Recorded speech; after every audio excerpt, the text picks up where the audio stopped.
My name is Alex Carter. I'm 38 years old, and this all happened in Redwood National Park one crisp autumn weekend, a time I had hoped would be about escape and rejuvenation, but instead became a relentless battle for survival against an otherworldly force. I've always prided myself on being level-headed and practical, especially after years of city living that taught me to trust logic over superstition. So, when my close friends, Mia, Jordan, and Sam, suggested an RV camping trip into the heart of the Redwoods for a feature article on wilderness escapes, I readily agreed. We were a motley crew. Mia Ramirez, early 30s and fiercely intuitive, always driven by her gut feelings. Jordan Lee, early 40s, our assertive and no-nonsense leader with a penchant for strict schedules. And Sam Bennett, mid-30s, whose quiet empathy and artistic soul lent a reflective air to our adventures. We loaded up our aging RV, a battered vintage rig that had seen better days, and set off on our journey, buzzing with anticipation and the promise of unspoiled nature. The first day passed with the usual mix of laughter, shared memories, and mild bickering over logistics.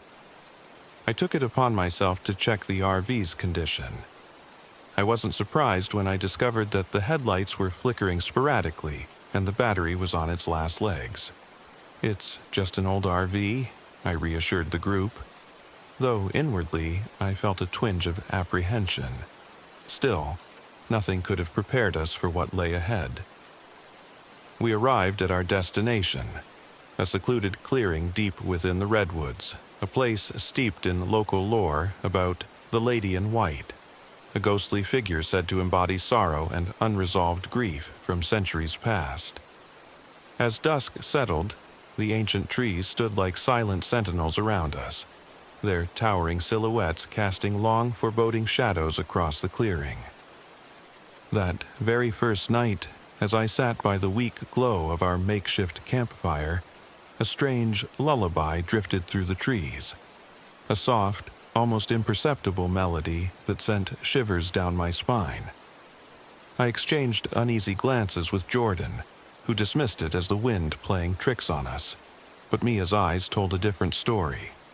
She leaned in, her voice low and urgent. "Did you hear that?" It felt like a voice calling, like it was trying to warn us. Sam, usually reserved, simply nodded in agreement, their expression distant and pensive. I tried to steady my nerves, attributing the eerie sounds to the natural symphony of the forest at night. But as the minutes ticked by, the unease deepened. I excused myself to check the RV's wiring and the battery connections, only to find that not even a simple inspection could explain the inexplicable malfunctions that plagued our rig. Every shadow seemed to flicker with hidden intent, and the forest around us felt suddenly hostile. The following morning, we awoke to an unsettling scene. After a night filled with restless sleep and whispered speculations, I stepped outside and noticed a series of unusual footprints leading off the beaten path into a dense thicket. They were oddly shaped, not quite human, yet eerily deliberate. Even more disconcerting was the discovery of an antique, tattered scarf lying abandoned near the RV, a scarf that matched the descriptions from local legends of the Lady in White. I showed it to the others. Mia's face went pale, and Jordan's frown deepened. "It's like she's leaving us a message," Mia murmured, her tone a mix of awe and fear. Throughout the day, our group dynamic began to fray. Jordan, ever the pragmatist, insisted on sticking to the schedule we'd set, ignoring the rising tide of apprehension that Mia and Sam expressed. I found myself caught in the middle, trying to balance the practical concerns of our failing RV with the growing sense that something was very wrong. Every time the engine coughed to life or the headlights flickered in the murky twilight, I couldn't help but think it was a prelude to something ominous. By the time dusk fell again, the forest seemed to close in around us. We gathered around the RV, the atmosphere thick with tension. The ghostly lullaby returned, louder this time, echoing off the redwood trunks. I could see Mia shiver, not just from the cool night air, but from something deeper, a primal fear that we were trespassing on sacred, forbidden ground. That night, as I lay in the cramped RV, sleep was a distant memory. I kept glancing at the door, half expecting it to creak open on its own. And then, in the dead of night, I heard it, a soft tapping on the window. I sat up, heart pounding, and slowly approached. Outside, obscured by the darkness and the dancing shadows of the trees, I caught a glimpse of a pale figure in a flowing white dress. Her eyes were empty, yet they seemed to bore into my soul. I blinked, and the figure was gone, leaving behind an oppressive silence that felt charged with sorrow and menace. The next morning, over a meager breakfast, tensions boiled over. "We need to face this," Mia insisted, her eyes fierce with determination. "There's a reason for everything we're experiencing here. I can feel it, a deep, unresolved pain." Jordan, however, argued, "We're in a state park, not some haunted asylum. There's a logical explanation. Bad equipment, maybe even our own nerves playing tricks on us." I could sense the growing rift. Sam's quiet nod and hesitant glance suggested that even they were beginning to question our ability to handle what was coming. Desperate for answers, we decided to contact an elderly park ranger who had spent decades in these woods. His voice was crackly on the phone, yet his words were laced with a wisdom that seemed to transcend the natural world. "There's an old ritual," he explained slowly, "a way to honor the spirit and help her find closure. But be warned, it's not without risks. You must approach her with respect and a sincere heart, or she may not let you go." His words hung in the air as a mixture of hope and foreboding. With the ranger's instructions etched in our minds, we prepared for the ritual on the second night. The sky was a canvas of brooding clouds, and the wind carried a mournful whisper as we gathered near an ancient, gnarled tree that the ranger had identified as sacred. The plan was simple: acknowledge the spirit's pain, offer a symbolic gesture of peace, and beg for her forgiveness for disturbing her eternal slumber. I was skeptical, but as I looked around at the determined faces of my friends, I realized that our survival depended on trusting in something greater than ourselves. As twilight descended, we laid out our offerings: a simple circle of salt, a few wildflowers, and a handwritten note detailing our respect and regret for intruding into her domain. Mia's hands trembled as she arranged the items, and Sam's quiet voice recited a prayer that was as old as the forest itself. I stayed back, keeping a wary eye on the RV and the dark expanse beyond, trying to reconcile my rational mind with the palpable terror that enveloped us. For a long, agonizing moment, nothing happened. Then, as if answering our unspoken plea, the air grew inexplicably colder. The wind picked up, swirling the leaves in a frenzied dance, and the gentle hum of the forest transformed into an otherworldly wail. The figure of the lady in white emerged again, this time with an intensity that stole our breath. She hovered near the tree, her form flickering between visibility and shadow, her eyes reflecting centuries of sorrow. It was then that chaos erupted. A violent gust slammed into the RV, knocking loose panels and sending our meager possessions scattering across the ground. I heard a bone-chilling scream that was not quite human, a cry of agony and despair. In the ensuing bedlam, Mia was pushed aside as debris flew through the air.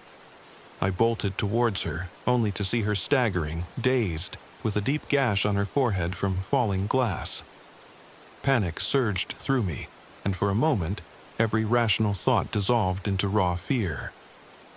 Jordan, shouting orders, scrambled to secure the RV, while Sam clutched Mia's arm, murmuring reassurances that barely cut through the tumult. The lady in white moved among us, her presence oscillating between sorrowful observation and violent outburst.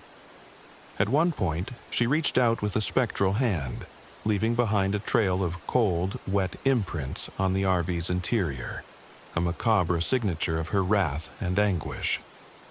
In the midst of this supernatural assault, our earlier tensions coalesced into a desperate, unified resolve. We gathered our courage and reconvened around the sacred tree, the remnants of our rituals still scattered on the ground.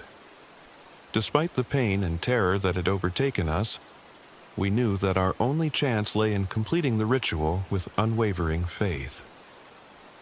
I took a deep breath and stepped forward, reciting the words the park ranger had taught us. We acknowledge your pain, we honor your sorrow, and we beg for your forgiveness for disturbing your eternal rest. My voice wavered as I continued, please, help us find peace and let us leave in safety. The forest fell silent, as if holding its breath. Then, as if in response, the spectral figure paused. The fierce, violent energy that had enveloped her began to subside, replaced by a profound sadness. For what felt like an eternity, she stood there, her form flickering in the twilight, before slowly retreating into the darkness. The wind died down, and the oppressive chill lifted, leaving us trembling in the eerie calm of the aftermath. In the days that followed, we made our way back to civilization. Our RV, battered but still functioning, creaked along the winding forest roads as we struggled to shake the memory of that night. Mia's wound healed slowly, a constant reminder of the night we danced with the supernatural. The scars, both physical and emotional, served as a testament to our ordeal, and the lingering presence of the lady in white haunted our dreams. Back in the safety of my own home, I often find myself revisiting those moments, questioning what was real and what was a product of our stressed imaginations. But the evidence is undeniable. The strange footprints, the antique scarf, the inexplicable gusts of wind, and the unmistakable appearance of that sorrowful ghost. I have since learned that the legends of Redwood National Park are not merely folklore, but echoes of a deep, unhealed wound in the fabric of nature, a wound that sometimes bleeds into our world. In the end, our survival wasn't just about escaping the physical dangers of the forest, but about confronting the vulnerabilities and conflicts that lay within us all. Each of us had to face our own inner demons, as much as we faced the supernatural. For me, the rational part of my mind had to accept that there are forces in the world that defy explanation, and that sometimes survival depends on embracing the mystery rather than fighting it with logic alone. Even now, as I sit in the quiet of my living room, the soft rustle of the wind outside reminds me of that fateful night. The redwoods still whisper secrets to those who are willing to listen, and in their haunting chorus, I hear the echo of a ghost's lament. A reminder that nature, in all its beauty and terror, holds powers far beyond our comprehension. I've come to understand that the lady in white wasn't a mindless force of evil. She was a tragic figure, a spirit tethered to the earth by grief and injustice. Her violent outbursts were not an expression of a desire to harm us, but a desperate cry for recognition and healing, a cry that we, in our ignorance and intrusion, had unwittingly provoked. That experience changed me. I learned that survival is not only about having the right tools or equipment, though our faulty RV certainly made things more challenging, but about the strength of the bonds we share and our willingness to confront the unknown. The tension within our group, the clash between rationality and intuition, ultimately pushed us to work together. It was in those moments of shared terror that we discovered a deeper understanding of ourselves and the ancient land we had disturbed. I sometimes wonder what became of the lady in white after that night. Did our ritual finally allow her to find peace? Or did her sorrow continue to linger among the redwoods, waiting for the next unsuspecting soul? The park ranger's words echo in my mind, that the forest holds secrets that are as old as time, and that respect for these mysteries is the only way to survive their wrath. Now, whenever I visit the redwoods, I do so with a cautious reverence. I carry with me not only the memories of that harrowing night, but also the lesson that nature's boundaries should be approached with humility. The redwoods stand as timeless witnesses to our struggles, their silent majesty a constant reminder that even in the most advanced of modern lives, there exists a realm where ancient spirits and unspoken histories reign supreme. So, if you ever find yourself drawn to the whispering depths of Redwood National Park, remember our story. Remember that sometimes the shadows are more than just the absence of light. They are the lingering presence of those who have never truly found peace. And if you hear a soft lullaby or catch a glimpse of a pale figure in the corner of your eye, know that you are not alone, and that some forces in the world are beyond our control. In those moments, when fear and awe intermingle, you might just find that survival isn't about running away or fighting the darkness. It's about learning to listen, to understand, and to honor the mysteries that make our world so infinitely complex. That's the legacy of that unforgettable night in the Redwoods, a night that taught me that even the most terrifying encounters can reveal truths about ourselves that we never knew existed. I carry that lesson with me every day, a constant reminder that sometimes the greatest battles are fought not against monsters in the dark, but against the shadows within our own hearts.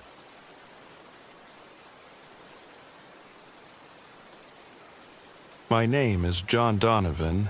I'm 45 years old, and this all happened in Lassen Volcanic National Park one overcast autumn, a time when the raw chill of the season mirrored the icy guilt that had long haunted my heart. I was a former journalist turned recluse, burdened by the sudden loss of someone dear and desperate for a path toward redemption. I set out alone in my aging RV, seeking solace amid nature's vast, unyielding expanse, convinced that the isolation and ancient wisdom of the wilderness might help me come to terms with my past. Arrival and the weight of regret. I arrived at a secluded lakeside clearing deep within the park. The RV, a battered relic with failing headlights and an engine that coughed to life more often than it ran smoothly, seemed a perfect metaphor for my state of mind. As I parked the vehicle beside a shimmering, mirror-like lake framed by rugged pines and volcanic outcrops, I couldn't help but reflect on the bitter memories that drove me here. Every creak of the RV's metal frame, every flicker of its unreliable lights, resonated with my inner instability. I set up camp slowly, methodically, almost ritualistically. Unloading a few battered supplies and a stack of notebooks, I took a moment to sit on a rickety stool near the rear window. The sky was a heavy gray, and the only sounds were the distant call of a lone bird and the lapping of water against the shore. I whispered a silent promise to face my inner demons and find the closure I so desperately craved. First signs of the uncanny. The following day, I ventured into the forest on foot, seeking a quiet spot to collect my scattered thoughts. As I meandered along a narrow, leaf-strewn trail, I noticed something strange.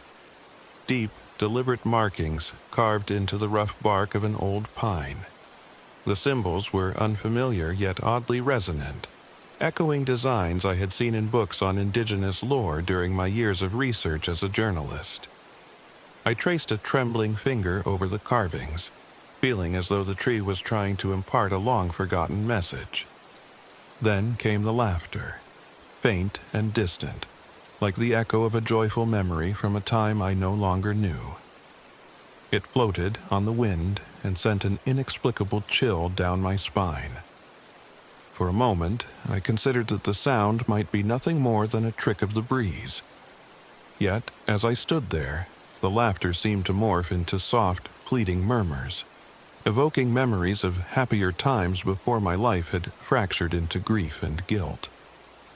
Returning to the RV, I tried to convince myself that my senses were betraying me, that the exhaustion of my solitary journey was painting illusions on the canvas of my mind. Yet the unease grew with each step. Mysterious transmissions. That evening, as dusk deepened into a heavy night, I retreated into the cramped interior of my RV.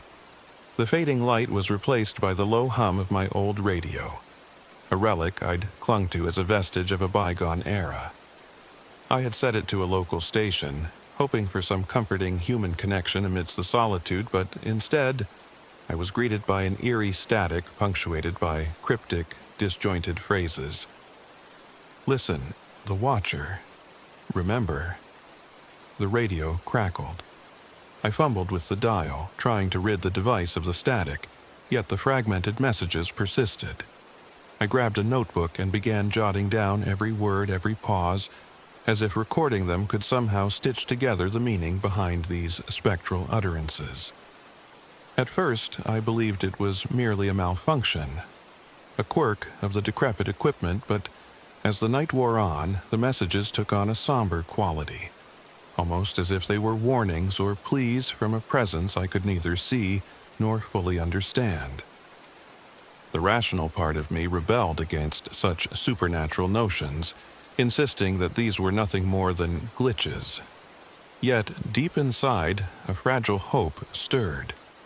A hope that perhaps these signals were not random, but rather an invitation to confront the unresolved guilt that had long plagued me. The Forgotten Diary. A few days into my solitary journey, driven by an impulse I couldn't ignore, I decided to explore a little-known trail off the beaten path. The forest here was denser, the canopy thick enough to swallow the daylight, and I had the distinct feeling that I was not entirely alone. The undergrowth was wild and overgrown, a relic of a forgotten campsite long since reclaimed by nature. As I carefully stepped over tangled roots and moss-covered stones, my foot struck something hard beneath a cluster of fallen leaves.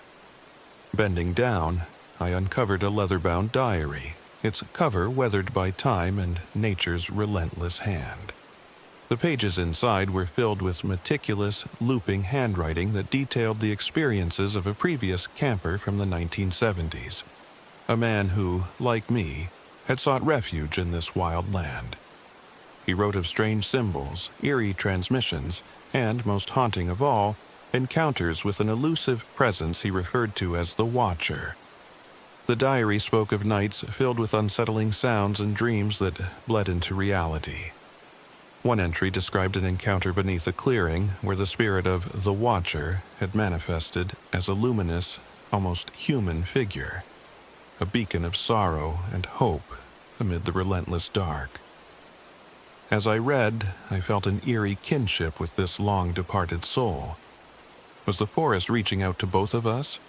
Was it trying to guide us toward something beyond our understanding? The question swirled in my mind, mingling with the storm of emotions that I had long kept at bay. Haunting dreams and visions. That night, the weight of the diary and the day's experiences bore down on me. Sleep proved elusive as my mind replayed the mysterious symbols and the cryptic messages captured on the radio. When at last I drifted off, my dreams were vivid and unrelenting. I found myself standing in a vast clearing, under a sky ablaze with swirling clouds. In the center stood a spectral figure, a woman whose features bore an uncanny resemblance to my long-lost loved one. Her eyes were filled with a quiet sorrow, and she beckoned me forward with an expression of gentle urgency. Surrounding her, I glimpsed fleeting images of ancient indigenous rituals, fires, chants, and a presence that hovered just beyond the edge of perception, the enigmatic Watcher. I awoke with a start, drenched in sweat and clutching the diary to my chest. The dreams left me shaken and disoriented, blurring the line between reality and the visions conjured by my grief. Was my subconscious urging me to confront the guilt and the memories I had buried so deep? Or was the forest, through these haunting dreams, reaching out to offer some kind of salvation? The questions tormented me as I sat in the dim light of the RV, the radio now silent, the pages of the diary fluttering in the night breeze. The storm and the confrontation. On the third night, a fierce storm rolled over the park.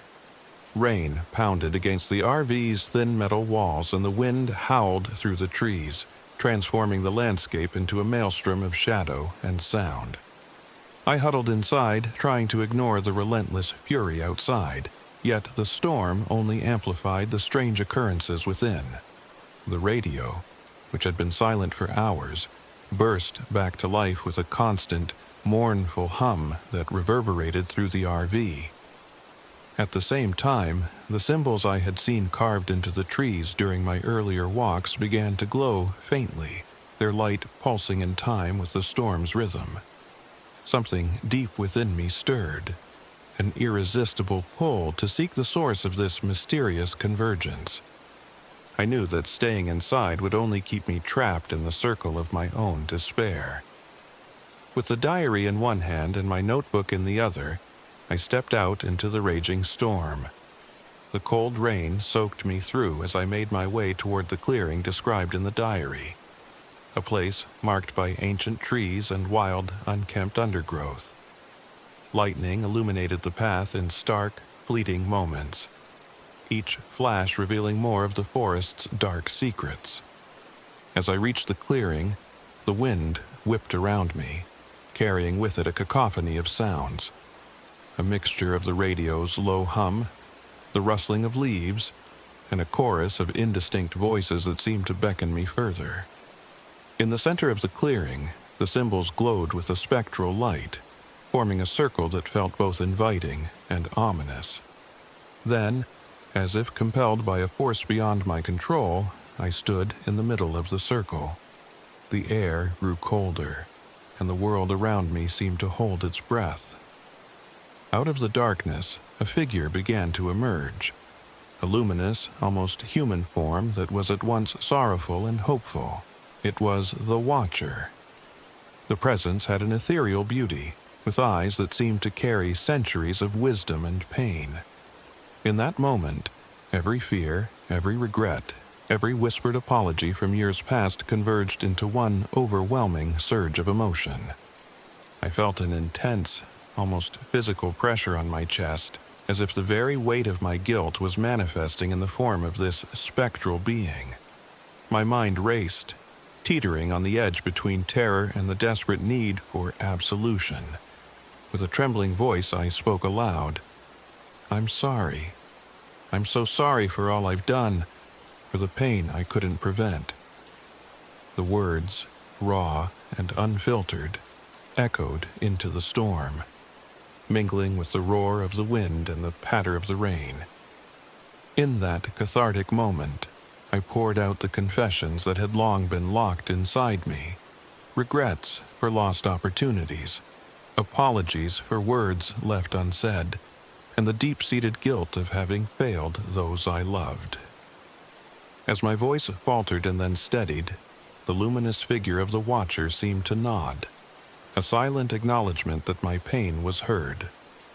For a brief, suspended instant, time stood still. The storm's fury softened to a gentle murmur, and the oppressive darkness gave way to a fragile, tentative light.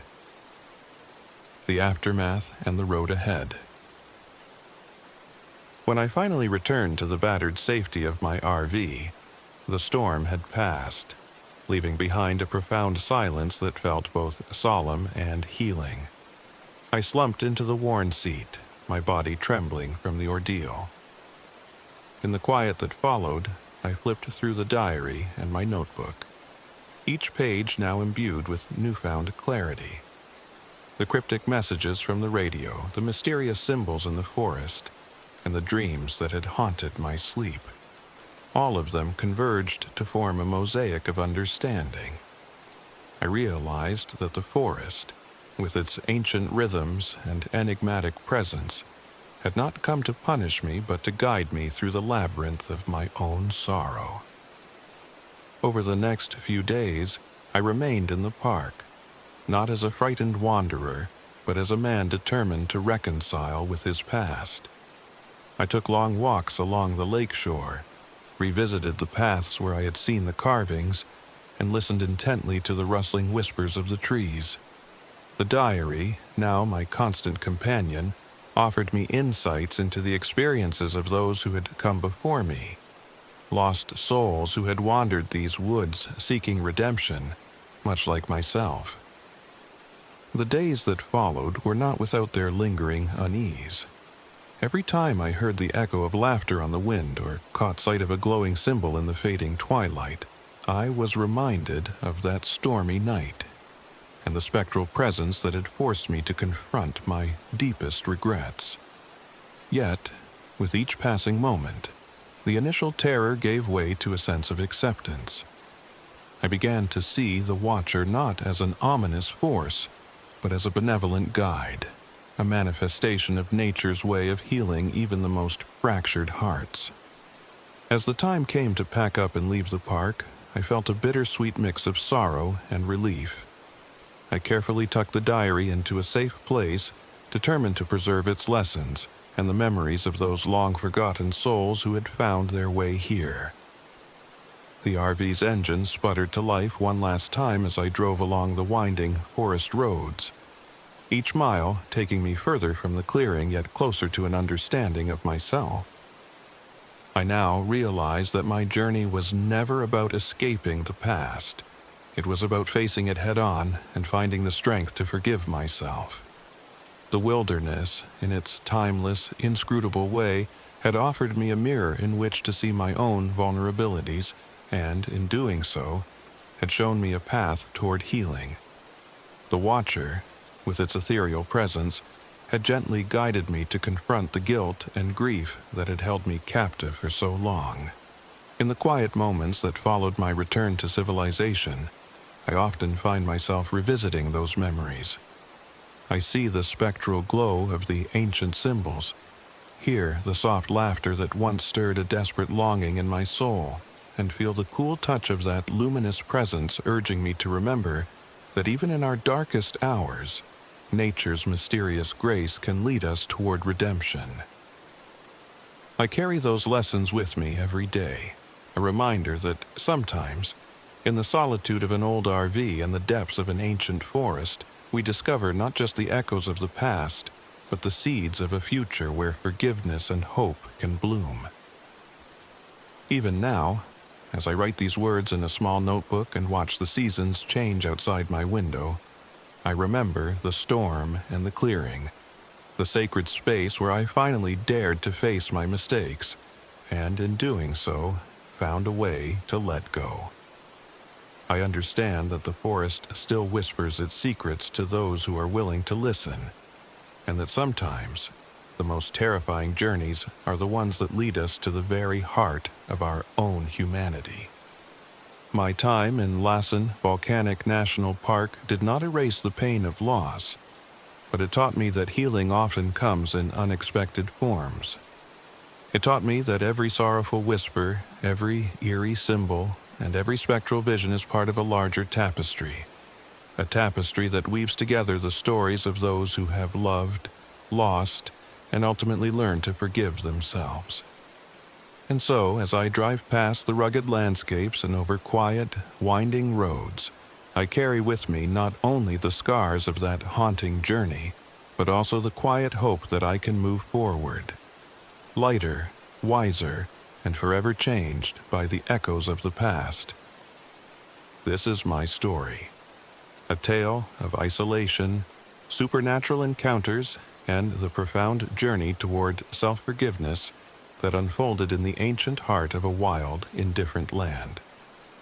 The forest taught me that sometimes the path to redemption lies not in escaping our past, but in embracing it fully, with all its pain and its beauty, and for that, I will always be grateful.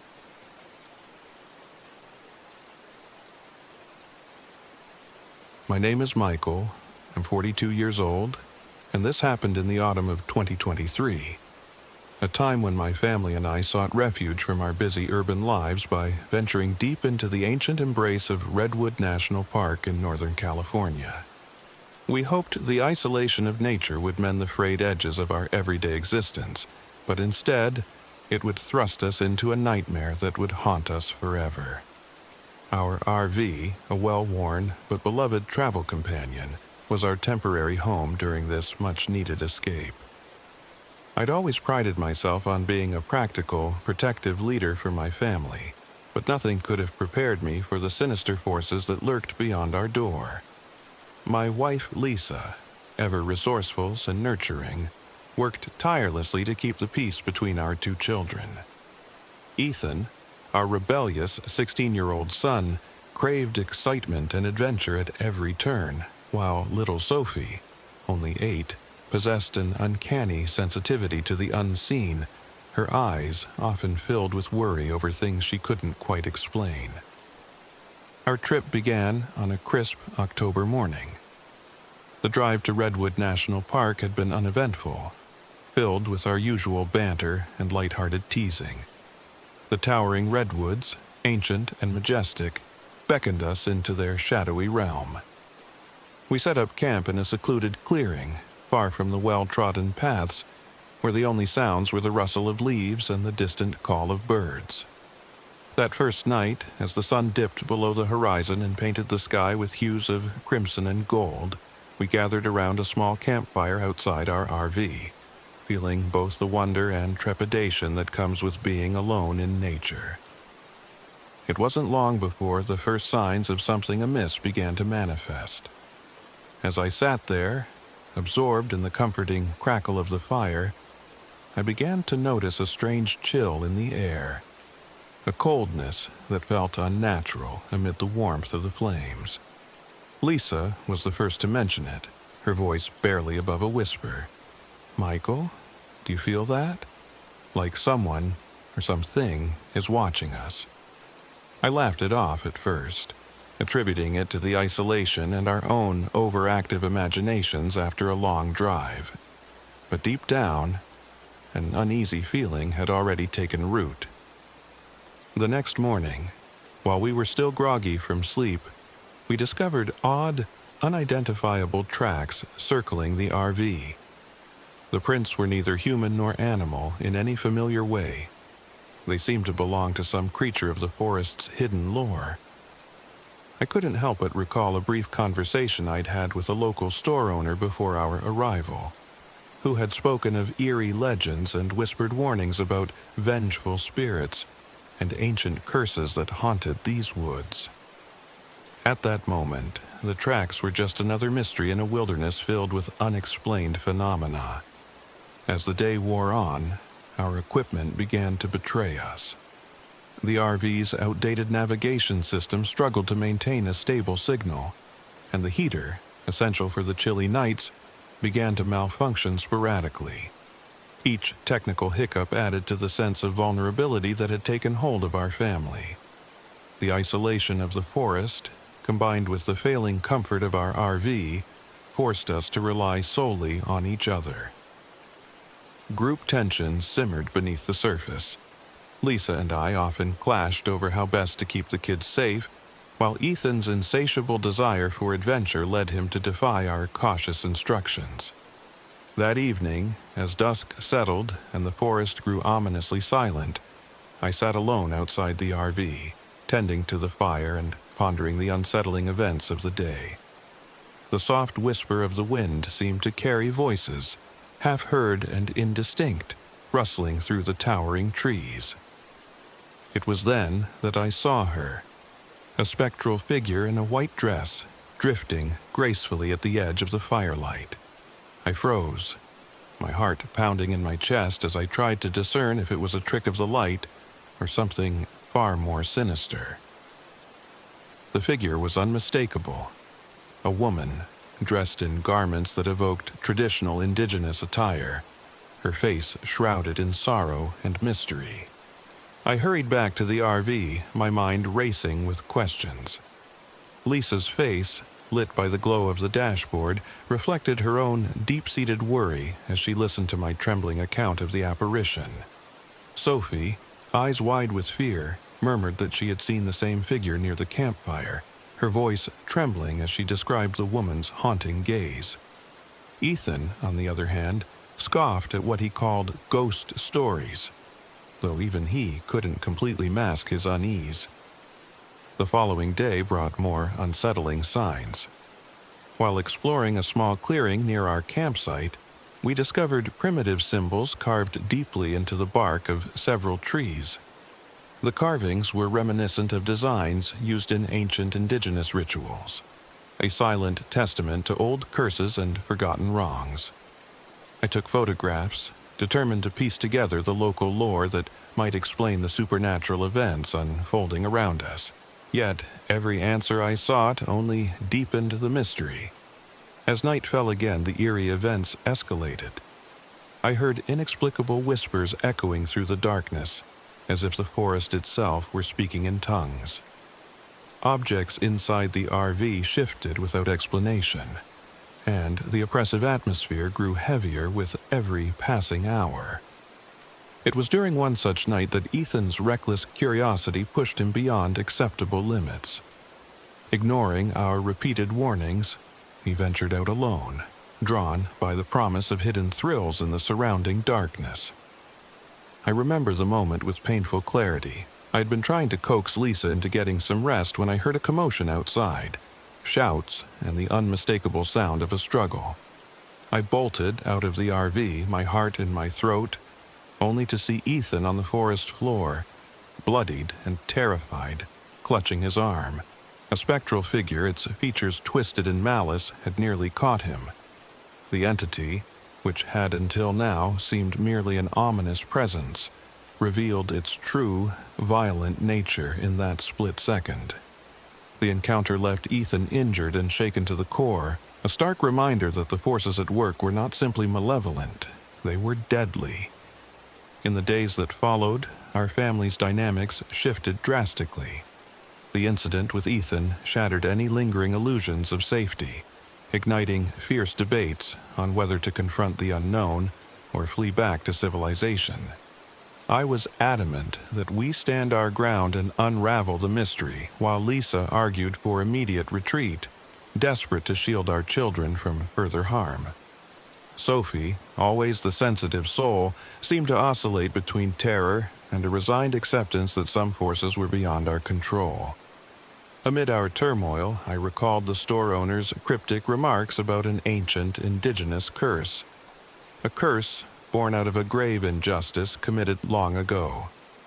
Desperate for answers, I scoured local pamphlets and remnants of old folklore, eventually uncovering a tattered note left behind by a local elder.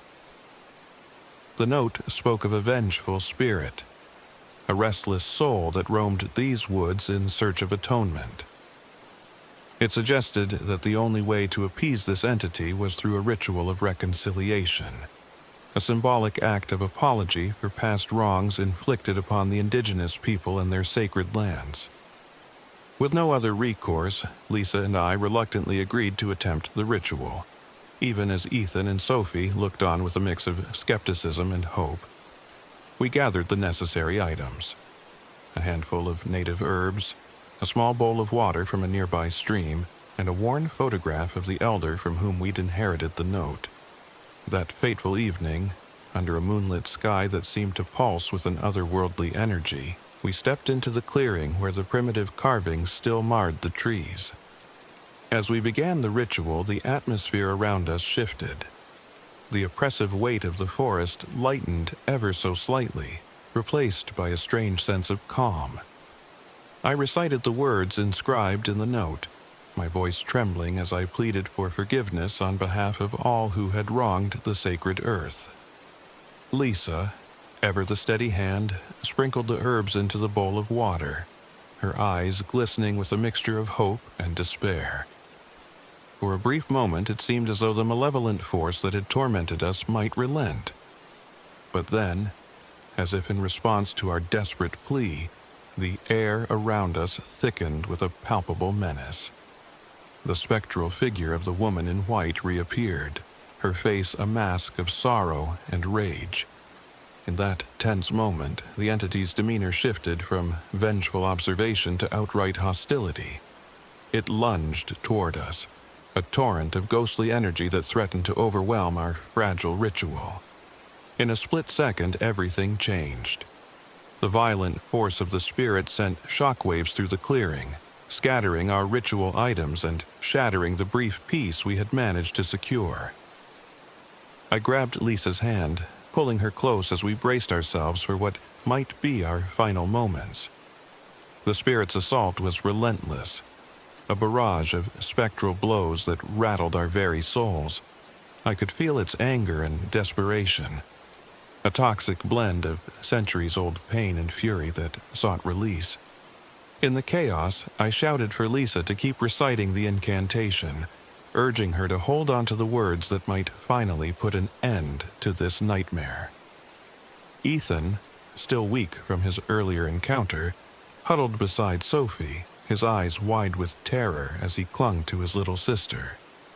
In that moment, the differences between us, the debates, the anger, the fear, melted away, leaving only a primal need to survive and protect one another. Time seemed to stretch indefinitely as the struggle between our desperate ritual and the unyielding force of the spirit waged on. The night air was filled with a cacophony of spectral wails and the rustling of ancient leaves, as if the forest itself were crying out in anguish. Slowly, almost imperceptibly, the violent energy began to ebb. The spirit's onslaught faltered, its furious presence receding into the shadows from whence it came. We stood there, trembling in the aftermath of an encounter that defied all rational explanation. Ethan's arm was badly injured, a stark reminder of the physical danger we had narrowly escaped. But it was the emotional scars that cut deepest. The ritual had worked, at least for the moment, and the oppressive presence seemed to withdraw into the darkness of the ancient redwoods. Yet, the cost was high. The near-fatal encounter with the supernatural had left us irrevocably changed. In the days that followed, our RV became both a sanctuary and a prison. Every creak of its frame, every malfunction of its aging systems, served as a reminder of the vulnerability we had faced. The forest, once a promise of healing and reconnection, now loomed as a constant, ominous presence, a silent witness to our ordeal.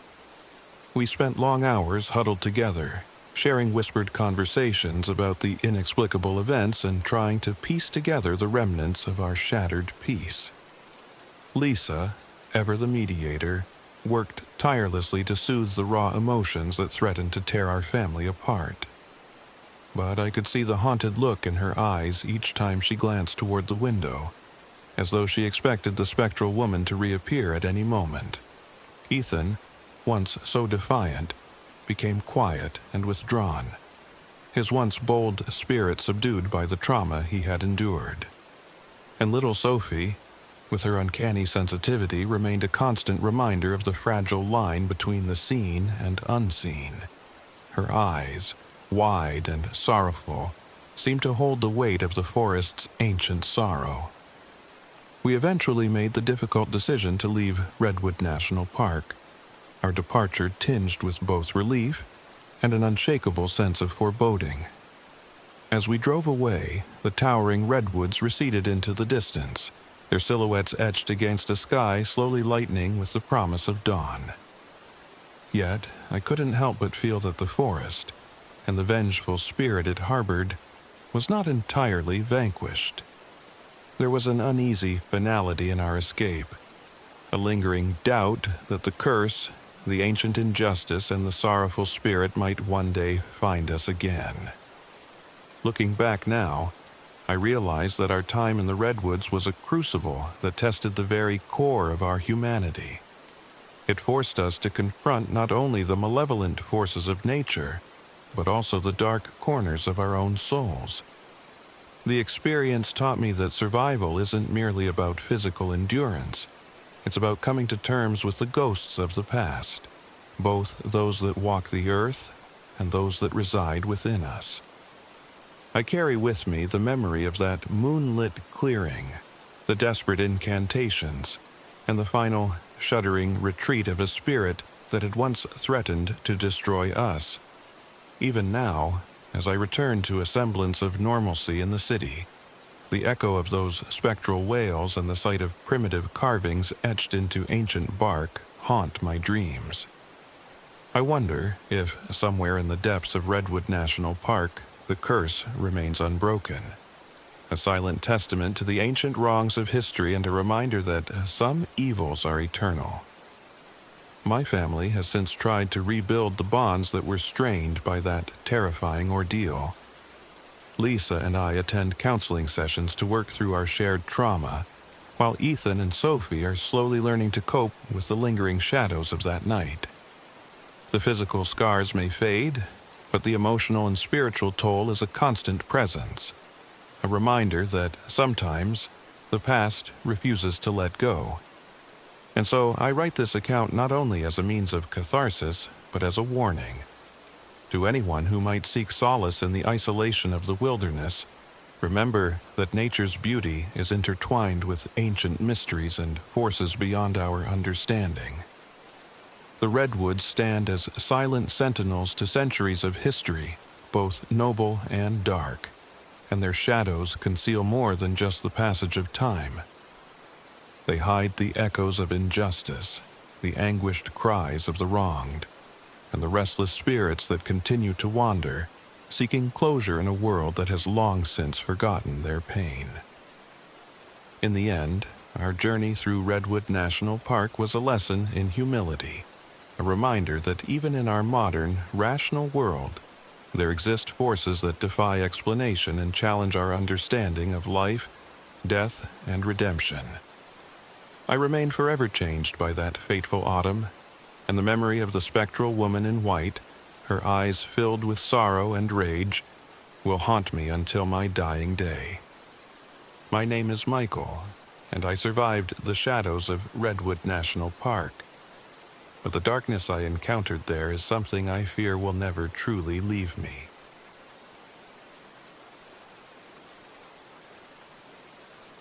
My name is Tristan Dalton. I'm 35 years old, and this happened in the autumn of 2022, a time when I left behind the ghosts of my past to seek redemption and solitude in the wilds of Shasta Trinity National Forest, Northern California. I'd spent years as a military survivalist, haunted by the loss of a close friend and burdened with guilt I couldn't shake. My RV had become my sanctuary and my escape, a rolling refuge where I could confront my inner demons away from society's constant clamor. I left civilization behind with little more than a duffel bag of personal mementos and a battered journal filled with memories I wasn't ready to forget. The road stretched out before me like a ribbon through the dense forests and rugged landscapes of Northern California. I had always trusted in my training and instincts, yet nothing could have prepared me for the strange occurrences that would come to define this journey. It began on the first evening after I'd parked my RV on a narrow, winding road that led to a secluded clearing deep in Shasta Trinity National Forest. The towering pines and cedars stood as silent sentinels, their dark silhouettes etched against the fading light of dusk. I set up camp, determined to embrace the isolation and find solace in the quiet rustle of the wind through the trees. That night, as I sat by a small, flickering lantern reading old letters from my past, I couldn't help but feel that something was off. The RV, usually a cocoon of familiar hums and creaks, seemed to groan and sigh with an eerie life of its own. At one point, the radio, my only connection to the outside world, sputtered into life with the distorted voices that I couldn't quite decipher. I chalked it up to faulty equipment. a relic of a time when this RV still held some semblance of reliability. Still, a nagging feeling of unease settled in my gut. The next morning, I decided to check the engine and overall systems. While inspecting the engine compartment, I noticed something strange. Oil had leaked onto the ground in an irregular pattern. As if the machine had been trying to warn me of something, I sighed, realizing that these mechanical hiccups were the least of my worries in such an isolated place. But as I resumed my journey that day, driving along a lonely forest road, I began to notice unusual tracks pressed into the soft earth alongside my RV. The prints were too large, too oddly spaced, and they didn't match any animal I could recall from my years in the field. A chill ran down my spine as I pulled over to inspect them closer. Later that night, as the darkness deepened, I decided to park in a small clearing near a mirror-like pond. I planned to settle in for the night and try to rest, but the silence was soon shattered by an unsettling sensation. In the dim glow of the RV's interior lights, I caught a glimpse of movement in the reflection of a broken side mirror. I looked up sharply, heart pounding, only to see nothing but the empty darkness of the forest. I told myself it was a trick of the light, my mind playing games with shadows born of isolation and fatigue. But over the following days, the incidents grew increasingly disturbing. On one particularly foggy morning, while driving through a narrow stretch of road, I saw what appeared to be my own silhouette walking alongside the RV. I slowed down, convinced that I was mistaken, but the figure remained. A perfect, silent doppelganger moving in sync with me, only a few yards away. I pulled over abruptly, heart hammering in my chest, and waited. When the figure finally vanished as mysteriously as it had appeared, I was left questioning my sanity. I tried to shake off the events as mere hallucinations born of loneliness and guilt. After all, I had spent so many years battling inner demons that I sometimes wondered if they manifested in the shadows around me. But then came the nights when the RV itself seemed to rebel. On one such night, as I sat alone in the cramped interior, the radio burst into life again.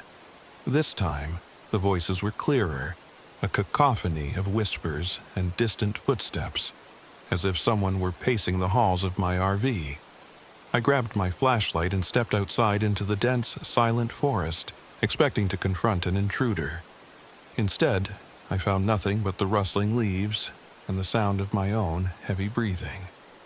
The tension mounted as I drove deeper into the forest, following the winding roads that led to forgotten trails and abandoned clearings. I recalled a faded pamphlet I'd found at a small roadside diner, which mentioned local indigenous lore about a spirit, a doppelganger that embodied a person's darkest regrets and inner guilt.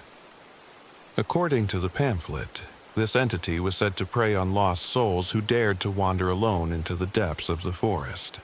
The idea chilled me, for it seemed to mirror the guilt that had long haunted me. One evening, I decided to stop at a remote overlook near a quiet lakeside. The moon hung low, casting a pale, ghostly light over the water and the surrounding trees. I pulled my RV into a small clearing and stepped out, determined to confront the unsettling feelings head-on.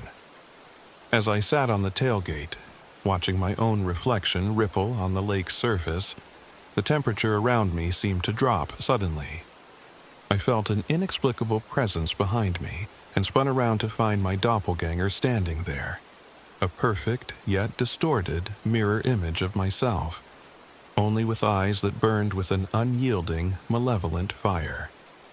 The figure didn't speak, but its gaze penetrated me, dredging up memories of every mistake, every moment of regret. In that instant, I felt as if I were witnessing the culmination of my inner torment, externalized into a sinister, tangible form. My heart pounded in my ears as I rose unsteadily, every muscle tensed for an inevitable confrontation. The doppelganger took a step forward, and I could feel a force, an almost physical pressure pushing against my very being. It was as if this entity fed on my guilt, growing stronger with every regret I had ever harbored. I stumbled back toward the RV, my mind racing with conflicting thoughts. Was this entity a mere illusion, a product of my fractured psyche? Or was it something far more sinister, a supernatural manifestation that had been stalking me since I entered these haunted woods? The answer seemed as murky as the fog that now swirled around the lakeside. I bolted the RV door and retreated inside, my hands shaking uncontrollably. The radio fell silent, and for a moment, there was only the oppressive beat of my heart. The following day was a blur of exhaustion and mounting dread. I inspected the RV with a more desperate urgency, trying to patch up the engine and fix the faulty radio, even as I couldn't shake the feeling of being watched.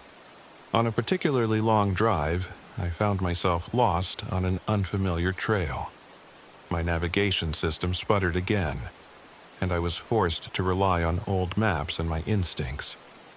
It was during this lost wander that I stumbled upon a small clearing where the ground was littered with remnants of an old campsite. Torn tents, scattered belongings, and eerie symbols carved into nearby trees painted a grim picture. The carvings were primitive, almost ritualistic, and bore a striking resemblance to designs used in ancient indigenous rites. I took several pictures, hoping they might offer some clue to what was happening, but the images only deepened the mystery. That night, determined to confront the enigma head-on, I set up camp near the remnants of the old campsite. The forest was unnervingly silent, as if holding its breath. I sat outside my RV, trying to piece together the fragments of local lore I had gathered, and began scribbling in my journal. It was then that the radio crackled to life once more. A series of garbled messages that sounded almost like an incantation. I couldn't decipher the words, but the tone was urgent, as if warning me of something imminent. As the night wore on, I felt an overwhelming pull to the lake once again. I grabbed my coat and ventured out, driven by a mix of dread and a desperate need for answers. Under the ghostly light of the full moon, I approached the water's edge. The surface of the lake was disturbingly still, mirroring the starry sky above. I could see my own reflection clearly, but behind me, in the periphery of my vision, I sensed movement. I turned slowly, half expecting to see the doppelganger emerge again. Instead, I found a circle of strange, weathered stones arranged on the bank, a pattern that seemed to invite, or perhaps trap, unseen energies. With trembling hands, I reached for my journal and recalled the note I'd found tucked away in a crevice at a roadside rest area. The note, written in faded ink by a local elder, spoke of a ritual meant to appease the restless spirit that haunted these lands. According to the note, the only way to break the curse was to confront the spirit directly and offer an acknowledgement of one's own guilt and remorse. The ritual required a symbolic act, a declaration of acceptance of one's past, a confession that would allow the soul to find closure. I felt a surge of determination mixed with terror. Could I truly face the embodiment of my darkest self? I decided that the time had come for the ultimate confrontation. I gathered the few items mentioned in the note, a handful of native sage and juniper, a small bowl of clear water from the lake, and my journal. Returning to the stone circle, I arranged the items as the note had described. The forest around me grew eerily quiet, as if aware of the impending act. I began to recite passages from my journal, words of regret, confession, and, most importantly, forgiveness directed at myself. My voice was barely audible at first, but as the ritual progressed, it gained strength, echoing against the silent trees. Then, as if summoned by my own admission of guilt, the air grew heavy with a malevolent presence. From the murk of the forest, the doppelganger emerged once more, this time in full form and unmistakable clarity. It stood at the edge of the stone circle, its eyes burning with the intensity of my own suppressed remorse. The figure did not speak. Its silence was more terrifying than any shriek. In that fraught moment, the entity lunged forward, its movement a blur as it sought to tear through the fragile barrier I had created. For a split second, I felt paralyzed with fear, frozen by the weight of my past and the crushing presence of my mirrored self. Then, instinct took over. I pushed through the terror and continued my incantation, louder and with more conviction. I poured out every regret, every mistake, every moment of inaction that had led to my endless cycle of self-blame. With each word, I felt the oppressive force of the doppelganger waver, as if my confession was siphoning the power it drew from my inner darkness. The clash was both physical and emotional. The doppelganger's attacks became erratic and desperate, a wild flurry of spectral blows that I managed to deflect with trembling hands and a will fueled by the need for self-forgiveness. I staggered under the assault, my vision blurred by tears and sweat, yet I clung to the words I was speaking as if they were a lifeline. The night air filled with an almost palpable tension, the sound of my voice echoing against the ancient trees as the two halves of my soul, one steeped in guilt and the other reaching for redemption, battled in a struggle for control. In a final desperate moment, as the doppelganger's form began to shudder and distort, I let go of every lingering doubt. I embraced the full weight of my past, acknowledging that the only way to move forward was to accept my failures and let them go. The entity, as if wounded by my revelation, shrank back with a shriek that seemed to pierce the still night. Slowly, almost imperceptibly, it began to dissolve into the shadows, leaving behind nothing but the echo of its fury and the rustling of the wind through the trees. I stood there for what felt like an eternity, my body trembling and my heart pounding in the silence that followed. The ritual had worked. The relentless, malevolent force that had haunted me was receding, replaced by a heavy, somber calm. I sank to the ground beside the stone circle, exhausted yet strangely liberated. The sky above, still illuminated by the full moon, seemed to offer a silent promise of new beginnings. In the days that followed, I spent much time reflecting on what had transpired. My RV, once a vessel of escape and isolation, had transformed into a place of introspection and healing. I repaired the mechanical issues, patched up the engine, and restored the radio to a semblance of normalcy, though I couldn't help but wonder if some echoes of that spectral presence lingered in the static. The roads of Shasta Trinity National Forest continued to wind and twist around ancient groves and hidden clearings, but I now traveled them with a renewed sense of purpose and self-acceptance. Every creak of the RV's frame, every whisper of the wind through the pines, reminded me of the confrontation that had nearly broken me. Yet, with each passing day, those memories became less terrifying and more like old scars, reminders of battles fought and lessons learned. I documented everything in my journal, not just as a record of supernatural encounters, but as a chronicle of my journey toward redemption. I realized that the doppelganger was not merely a ghostly presence stalking me. It was a mirror, reflecting all the guilt and regret I had long carried. And by facing it head-on, I had taken the first step toward forgiving myself. Eventually, I left the forest behind, my RV rolling away on a lonely road toward a future that was uncertain yet hopeful. The memory of that moonlit confrontation and the weight of my past would remain with me, but now they served as catalysts for change rather than chains of despair. I had learned that redemption isn't found by running away from one's demons, but by standing face to face with them, even when they appear in the form of a sinister, unyielding doppelganger.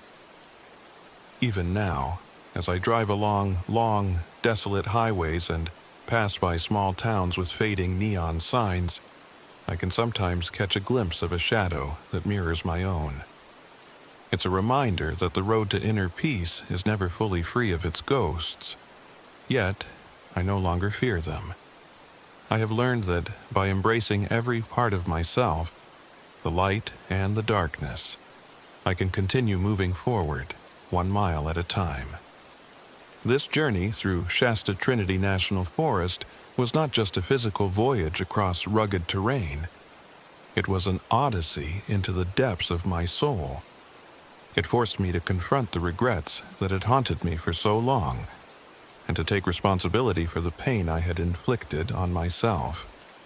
In that struggle, I found not only the strength to survive, but also the wisdom to forgive.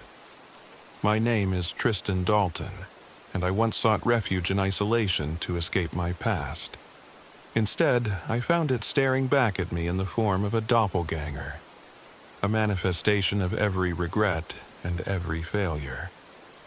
By accepting that darkness, I finally allowed the light of self-forgiveness to break through.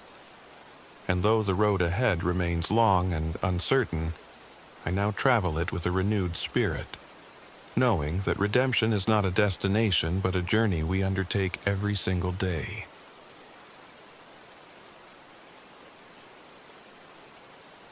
My name is Jordan. I'm 35, and this happened in the fall of 2023. I'd been planning our reunion RV camping trip for months, a much-needed escape from the chaos of my daily life, and a chance to reconnect with my old friends in the wild embrace of Shasta Trinity National Forest.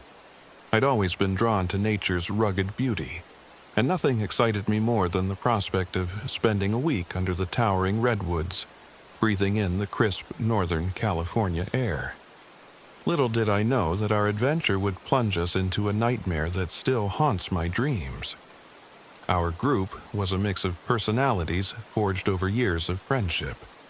Alongside me was Marisol, the thoughtful and cautious soul who often served as the group's moral compass.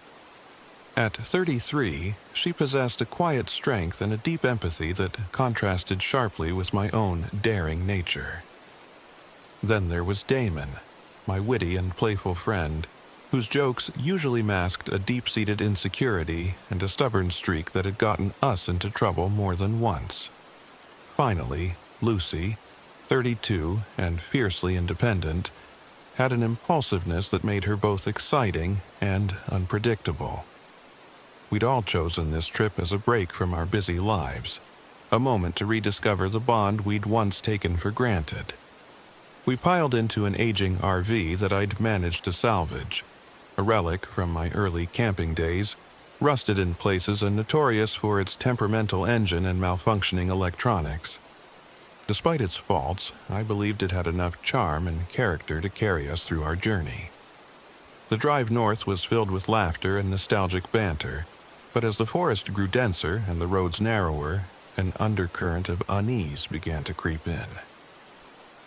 The first night at our campsite, set deep within the forest near a forgotten trail, the RV creaked and groaned as if protesting our intrusion.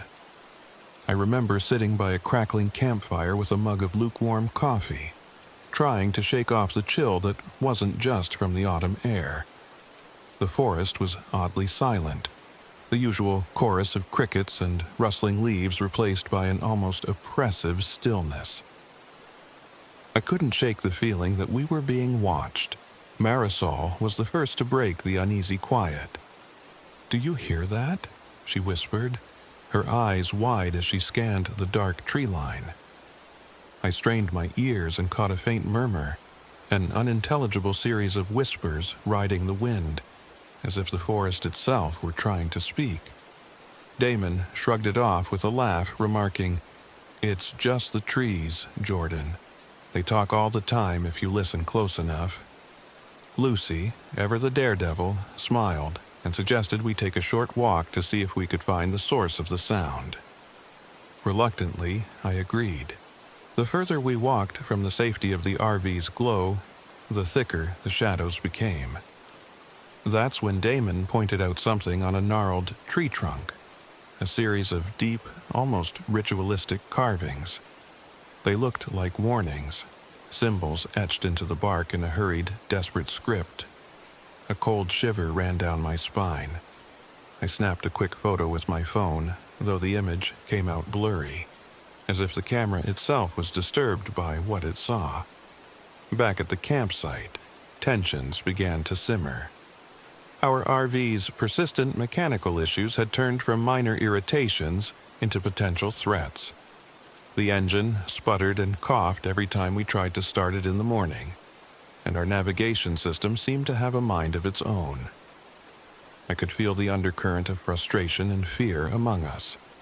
Marisol's voice of reason tried to keep us grounded, but Damon's sarcasm and Lucy's insistence on forging ahead only amplified our collective anxiety.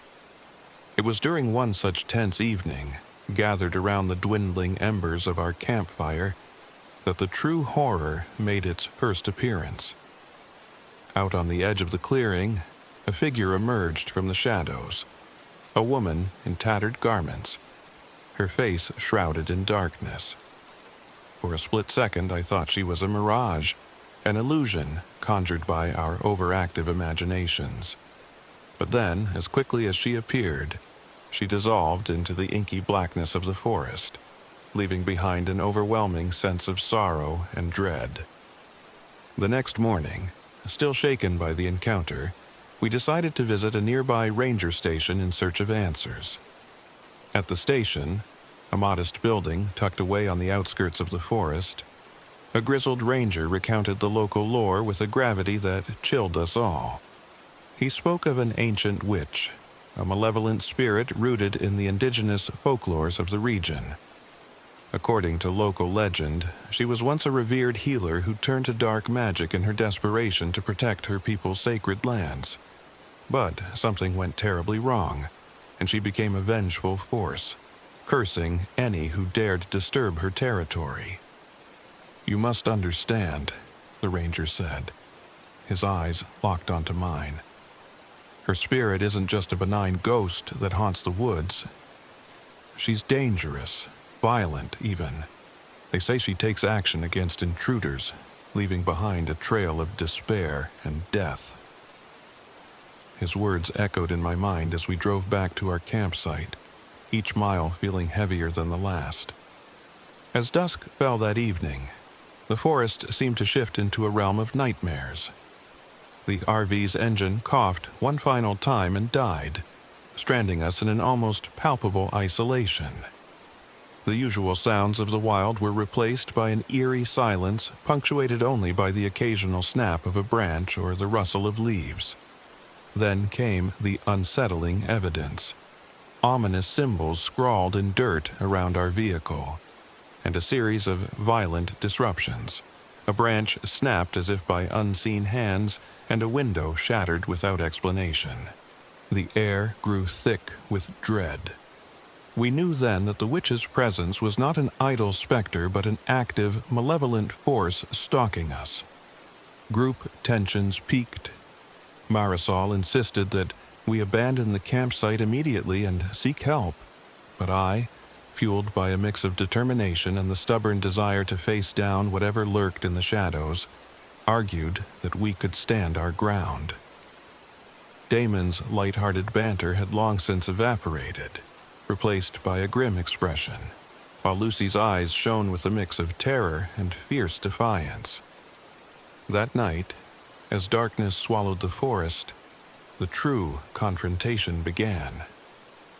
I remember lying in the cramped space of the RV, my heart pounding so loudly I was sure the witch could hear it. Then, in the middle of the night, there was a violent crash.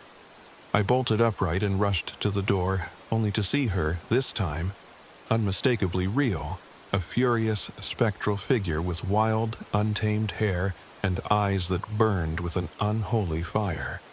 She was not the sorrowful apparition we'd seen before. She was wrath incarnate, and as she advanced, the temperature plummeted, and the very air seemed to tremble with her fury. In that harrowing moment, chaos erupted. Damon leapt from his seat, trying to shield us, but the witch's attack was relentless. I heard a sickening cry as she struck him down, and my heart broke as I realized that our friend was caught in a fatal, violent assault. The supernatural force was not content to simply terrify us, it was determined to destroy us, one by one. Marisol, ever the pragmatist, grabbed an old book of local lore that she'd found at the ranger station. In a voice trembling with both fear and resolve, she explained that there might be a way to ward off the witch, a ritual meant to appease or repel her spirit. The details were sketchy, but it involved drawing a protective circle around the RV and reciting incantations using herbs and symbols traditionally associated with indigenous practices. Lucy, quick on her feet despite the terror, scoured our meager supplies for anything that might serve as the necessary components.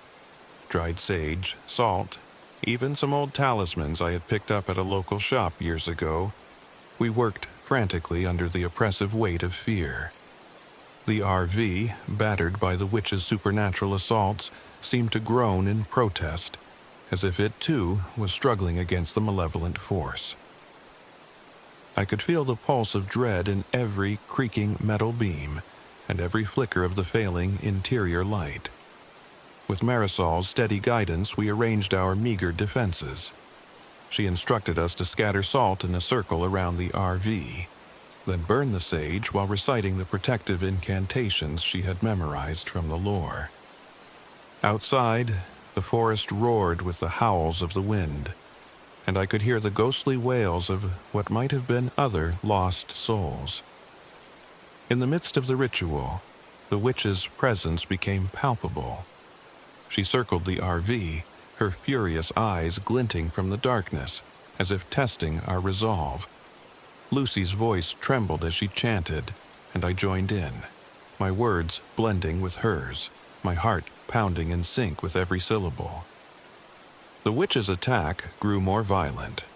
At one point, she slammed her spectral hands against the glass of the RV, shattering it further, her face contorted in a snarl of rage. I could see Damon lying motionless on the floor, a stark reminder of the deadly reality we were facing. For a long, agonizing moment, the only sound was our combined chanting and the relentless assault from the entity that haunted us. Then, as abruptly as it had begun, the assault slowed. The witch's form wavered, as if caught in a moment of indecision or perhaps weariness from the ritual's power. The protective circle glowed faintly under the pale light of the moon, and the oppressive air around us began to lift ever so slightly. I don't know if we had succeeded in banishing her or merely delaying her inevitable return, but for that one night at least, we had carved out a fragile sanctuary in the heart of the Shasta Trinity National Forest. In the quiet that followed, we huddled together in the RV, mourning the loss of Damon while grappling with the raw terror of what had transpired. The reality of our situation settled over us like a suffocating blanket. We had faced a supernatural force that was as dangerous as it was inexplicable, a force rooted in the ancient lore of indigenous peoples, a curse born of centuries of pain and betrayal. Our survival had come at a steep price, and the emotional scars were as deep as the physical wounds. As dawn broke, the forest seemed to exhale a weary sigh. We managed to jury-rig the RV's engine, our spirits buoyed by the hope that we could escape this nightmare. The journey out of the forest was silent. The road ahead was shrouded in an uneasy mist, and every rustle of leaves or snap of a twig sent our hearts into a spasm of fear. I drove in silence, the weight of our loss and the terror of the unknown pressing down on me. Lucy sat beside me, her eyes fixed on the receding line of trees, while Marisol clutched the old lore book, her face a mask of grim determination. We eventually reached a small town on the outskirts of the forest, a place where the locals eyed us with a mixture of pity and apprehension. Rumors of our ordeal spread quickly, whispered in hushed tones by those who believed in the old legends. I knew deep down that the witch's curse had not been fully lifted, that the spirit might still lurk in the shadows of the Redwoods, waiting for its next unwary visitor. The forest had claimed one of us, and its dark legacy was far from over. Back in the safety of civilization, I find little solace. Every creak of my apartment door, every flicker of a streetlight, reminds me of that relentless, vengeful presence. I often wonder if we truly banished the witch, or if she remains, a spectral sentinel haunting the very edges of our world, a constant reminder of nature's unyielding, unforgiving power. I have tried to move on, to rebuild a semblance of normalcy, but the memory of Damon's last desperate cry and the echo of that ancient curse linger on. In the years since that fateful trip, I've spent many sleepless nights grappling with the truth of what we encountered in the Shasta Trinity National Forest. It was more than just a ghost story or a trick of the light. It was a raw, unfiltered encounter with a force that defies rational explanation, a force that reminded me that sometimes the wild is not merely a backdrop for our adventures, but an active, malevolent presence with its own ancient vendettas. The local legend of the witch, a tale passed down through generations of indigenous people, took on a horrifying reality as we faced her wrath. Her attacks were not sporadic or merely psychological. They were violent, physical assaults that tore at the fabric of our sanity and our lives. In those days, every shadow felt alive, every rustle of leaves a portent of doom. We were isolated not only by the physical boundaries of the forest, but by the supernatural barrier that separated our world from hers. The RV, a symbol of our escape, became a prison of fear. A confined space where the boundaries between the real and the unreal blurred with every passing hour. Even now, as I recount these events, I can still feel the icy grip of dread tightening around my heart. I remember Lucy's desperate, whispered chants, Marisol's steady resolve in the face of unimaginable terror, and Damon's final, defiant stand against a force that was clearly beyond our control. I remember how the forest seemed to close in on us, as if it were determined to reclaim its own ancient power, and how the witch's spectral form loomed large in our minds, an ever-present reminder of the darkness that dwells in forgotten places. I sometimes drive along the outskirts of Shasta Trinity, unable to resist the lure of the forest, yet wary of its secrets. I've heard local stories of other wanderers who've encountered similar horrors, of eerie lights dancing in the distance, and whispers that beckon travelers off the safe roads. Each tale serves as a chilling reminder that the wilderness, with all its breathtaking beauty, is also a realm of ancient, inexplicable forces that demand respect. My journey through that nightmare reshaped me. I learned that bravery isn't the absence of fear, but the strength to face it head-on, even when it comes in the form of a vengeful spirit with a centuries-old grudge. I carry Damon's memory with me, a solemn reminder of the price we pay when we dare to challenge forces far beyond our understanding. And while I continue to search for answers, for a way to fully understand the darkness we encountered, I know that some mysteries are meant to remain unsolved, locked away in the silent, shadowed depths of the forest. That fateful trip taught me that survival in the wild is about more than just braving the elements or faulty equipment. It's about confronting the hidden terrors that lurk just beyond the edge of our reality. The Witch of Shasta Trinity is a chilling embodiment of nature's dark side, a living legend born from the pain and betrayal of the past, and her wrath is a force that none of us could have anticipated. I often find myself pondering if, somewhere deep within those ancient woods, she still roams. Does she continue to watch, to wait for another group of unsuspecting souls to wander into her cursed domain? The thought sends shivers down my spine even today. My nights are filled with restless dreams of shadowy figures and whispers carried on the wind, a constant reminder that the horror we faced was not a mere figment of our imagination, but a tangible, malevolent presence. Now, as I sit here writing these words, I feel the weight of that autumn night bearing down on me. My story is not just a tale of supernatural encounters and group tensions. It's a testament to the fragility of human life when confronted by the unexplainable. It's a reminder that even in our most desperate moments, when isolation and fear threaten to overwhelm us, there is a spark of resilience that can light our way through the darkness. For me, the journey is far from over. Every time I close my eyes, I see the forest, I hear the witch's anger, and I feel the cold presence of that ancient curse. But I also carry with me the lessons of that trip, the importance of unity, the value of caution, and the courage to face the unknown. And in the quiet moments when the world is still, I can almost hear Damon's laughter mingling with Marisol's soft, reassuring voice, and Lucy's fearless spirit urging me forward, even into the heart of the night. I remain haunted by that experience, yet it has become an inseparable part of who I am, a part of the wild, untamed spirit of the land that refused to let us leave unscathed. And so, with every sunrise, I strive to live with the knowledge that while some mysteries must remain dark and unexplained, our determination to survive and to honor those we've lost can illuminate even the deepest shadows. My name is Jordan.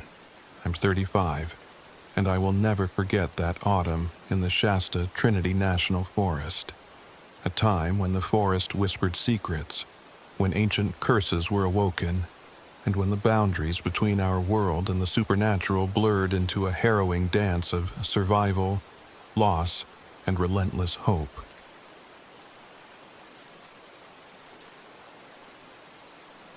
My name is Evan, I'm 42, and this happened in the fall of 2022. After a year of painful loss and restless nights, I decided I needed to get away from the memories, the constant guilt, and the feeling that I was suffocating under the weight of my own regrets. I packed up my aging RV, a battered relic with a temperamental engine and outdated electronics, and headed for Del Norte Coast Redwoods State Park in Northern California. I hoped the isolation of the rugged coastal forest, where towering redwoods met the relentless, misty Pacific, would offer me some solace and maybe even a path toward healing. The drive was long and lonesome, winding along fog-shrouded highways and over scenic coastal cliffs that looked like they belonged in a painting. I couldn't help but feel a mixture of anticipation and dread. The RV groaned with every turn, its engine sputtering like an old man struggling to catch his breath. Yet it carried me onward. I had always found comfort in solitude, but even I couldn't shake the feeling that something wasn't right as I neared my destination. I arrived at my chosen campsite just as the sun was dipping below the horizon, bathing the forest in a wash of deep purples and blues. The campsite was remote, a small clearing surrounded by ancient redwoods, their massive trunks disappearing into the low-hanging fog. The air was thick with salt from the nearby ocean, and the constant hum of the crashing waves provided an eerie, rhythmic backdrop to my solitude. After setting up a few makeshift arrangements for the night, I sat outside the RV, watching the fog roll in from the Pacific. That first night, I heard something that made my skin crawl, a series of soft, almost musical giggles that drifted on the wind, barely audible over the crashing waves. The laughter was haunting, reminiscent of children at play, yet there were no other campers, no signs of civilization for miles around. I tried to convince myself it was just the wind playing tricks on my mind, but the sound persisted, growing more insistent as darkness deepened. The next morning, I set out on a short hike through the forest in an attempt to clear my head.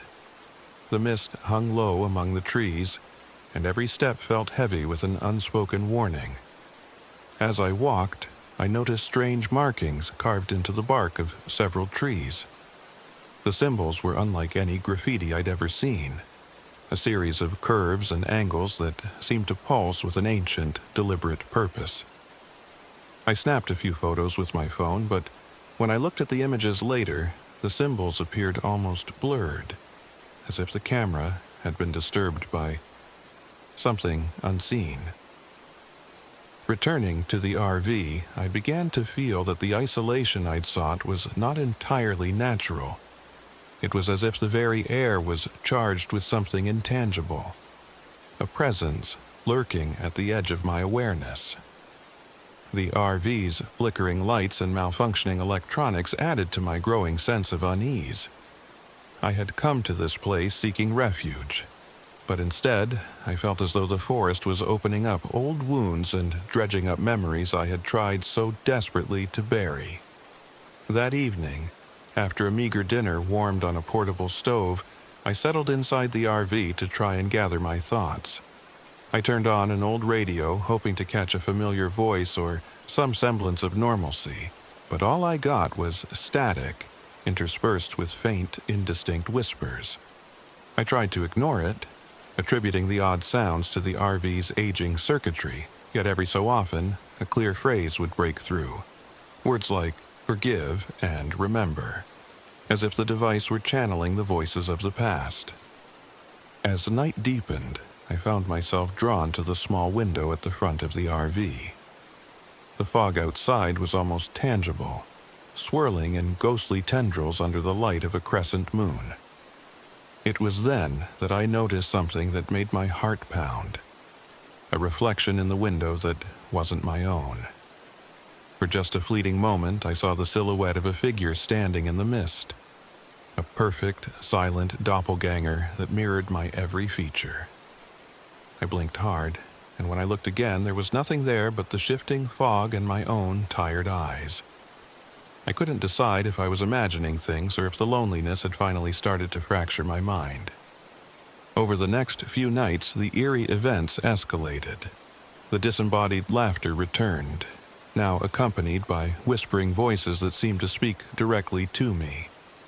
I began to see the shadowy figure more clearly, always in the periphery, appearing for just a moment before vanishing into the mist.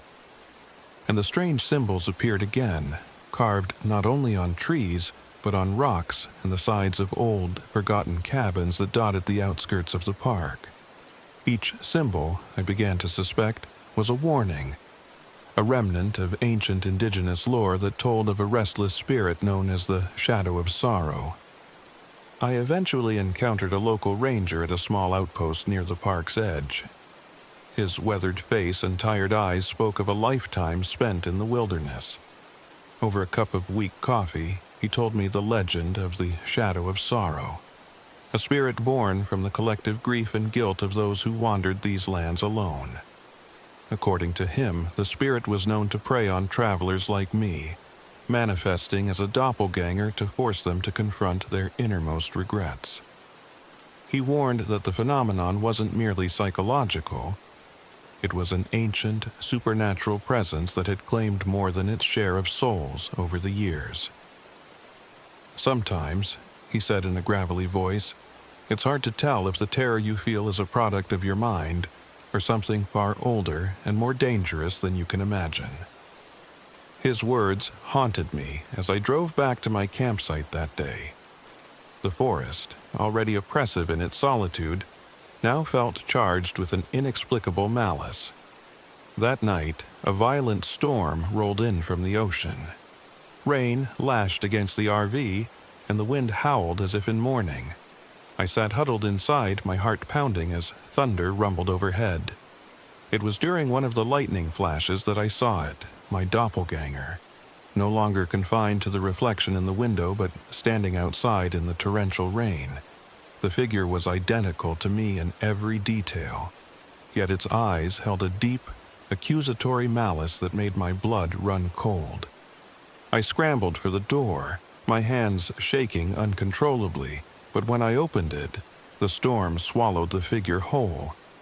For a long, agonizing minute, I stood there in the rain, drenched and terrified, waiting for the impossible to happen again. But as quickly as it had appeared, the figure was gone, leaving behind only the echo of a whispered phrase that I couldn't quite catch. The days that followed blurred together in a haze of isolation and dread.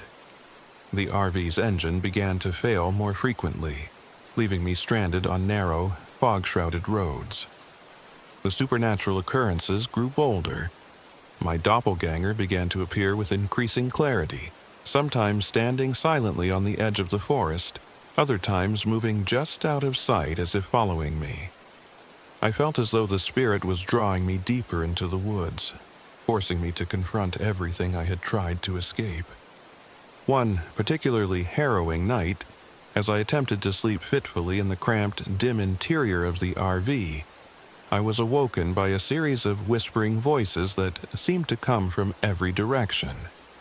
They spoke in a language I couldn't understand, but their tone was unmistakably accusatory, a litany of my past mistakes and regrets. My mind reeled as the voices grew louder, echoing off the metal walls of the RV. I bolted upright, straining to see through the darkness, and that's when I saw it. The full apparition of the doppelganger, standing in the doorway with eyes that glowed in the half-light. In that terrifying moment, the figure stepped forward, and I realized that it wasn't merely a reflection of my physical appearance. It was a manifestation of everything I had been running from. Every moment of guilt, every unresolved regret was embodied in that ghostly duplicate. The air around me seemed to crackle with energy, and the RV's failing lights flickered in time with my racing heart. I knew then that I had reached a breaking point. The line between my inner turmoil and the external supernatural terror had blurred beyond recognition. I could no longer dismiss the idea that this spirit, the shadow of sorrow, was real, that it was an ancient force drawing strength from the despair of lonely souls. I realized that if I did not confront this apparition head-on, it would continue to torment me until I was consumed by my own guilt. Gathering every ounce of courage I had left, I stepped out into the stormy night. The wind whipped around me, and the rain stung my face as I moved towards the spot where I last saw the doppelganger. With each step, I felt the weight of my past press down on me, a relentless barrage of memories that had driven me into solitude in the first place. The forest was alive with the sound of the tempest, yet beneath the howling wind I could hear the soft, persistent echo of that accusing voice. I stood there, shivering in the rain, and called out, "Who are you? What do you want from me?" My voice was small and uncertain against the fury of the storm, but it was a cry born of desperation. For a long moment there was nothing but the sound of the rain and my own ragged breathing. Then, in a flash of lightning, the doppelganger appeared before me. It was as if the storm had peeled away the final layers of reality, revealing the true face of my tormentor.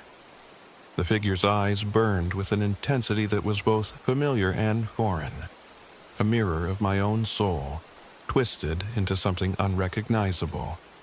It began to speak, its voice a cacophony of whispers that merged with the roar of the storm. "Face your past," it intoned, each word echoing like a verdict.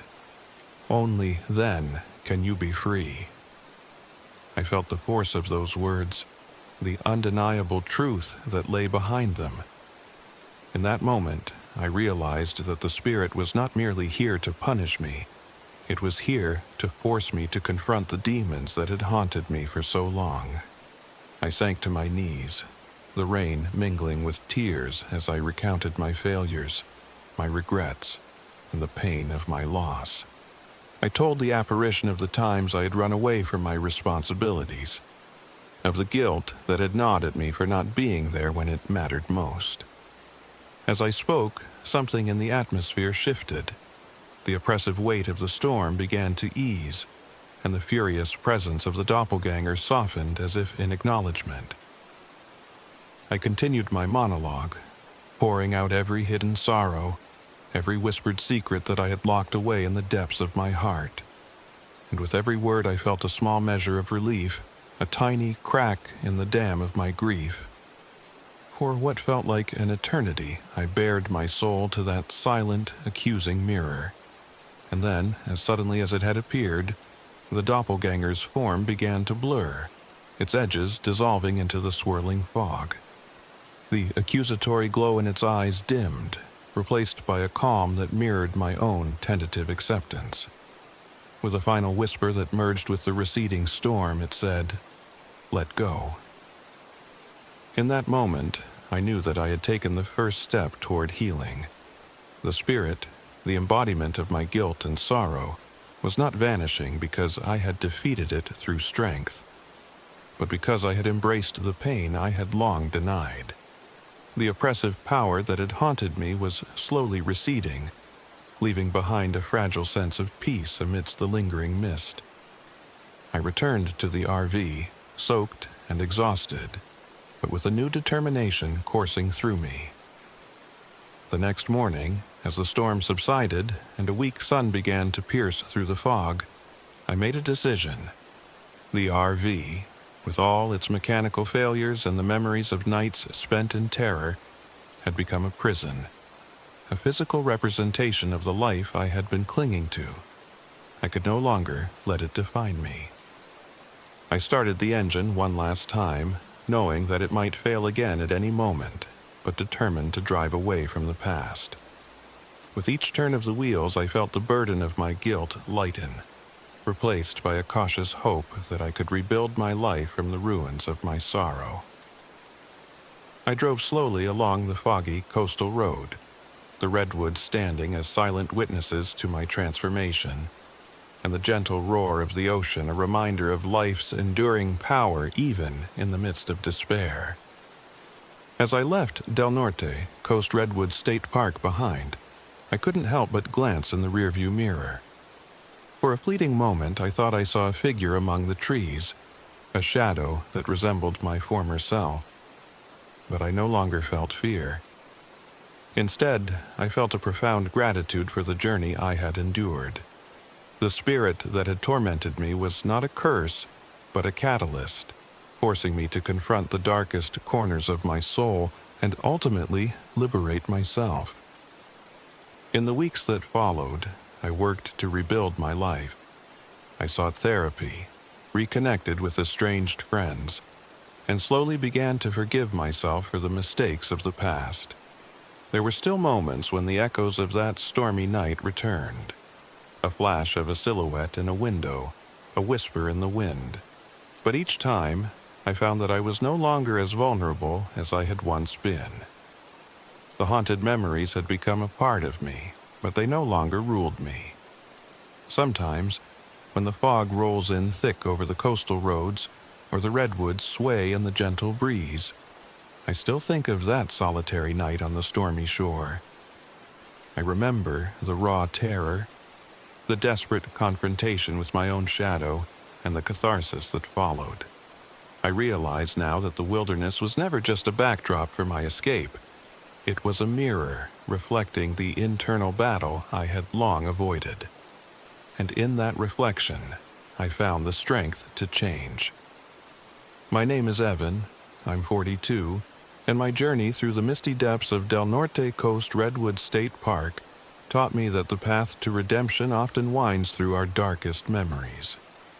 That haunted night, with its supernatural encounters and personal revelations, remains etched in my soul.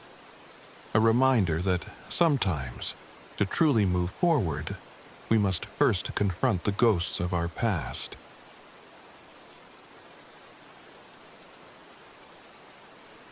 My name is Alex Reyes. I'm 34 years old, and this happened in the heart of Northern California's Mendocino National Forest. I'd just been promoted at work, a rare chance for some peace and the promise of adventure. and I couldn't think of a better way to celebrate than by embarking on an RV road trip with my closest friends. We'd all craved an escape from the city's clamor, and the idea of rugged trails, whispering pines, and endless night skies had an irresistible allure. None of us anticipated that this retreat would spiral into a nightmarish dance with something beyond human comprehension. Our group was a motley crew of contrasting temperaments. I've always prided myself on being the pragmatic one, the level-headed leader who could keep calm even when the unexpected knocked at the door. Jamie Carter, whose fascination with local folklore bordered on the obsessive, was our resident superstitious soul. Every creak of the RV and every rustle of the trees seemed to confirm her worst fears.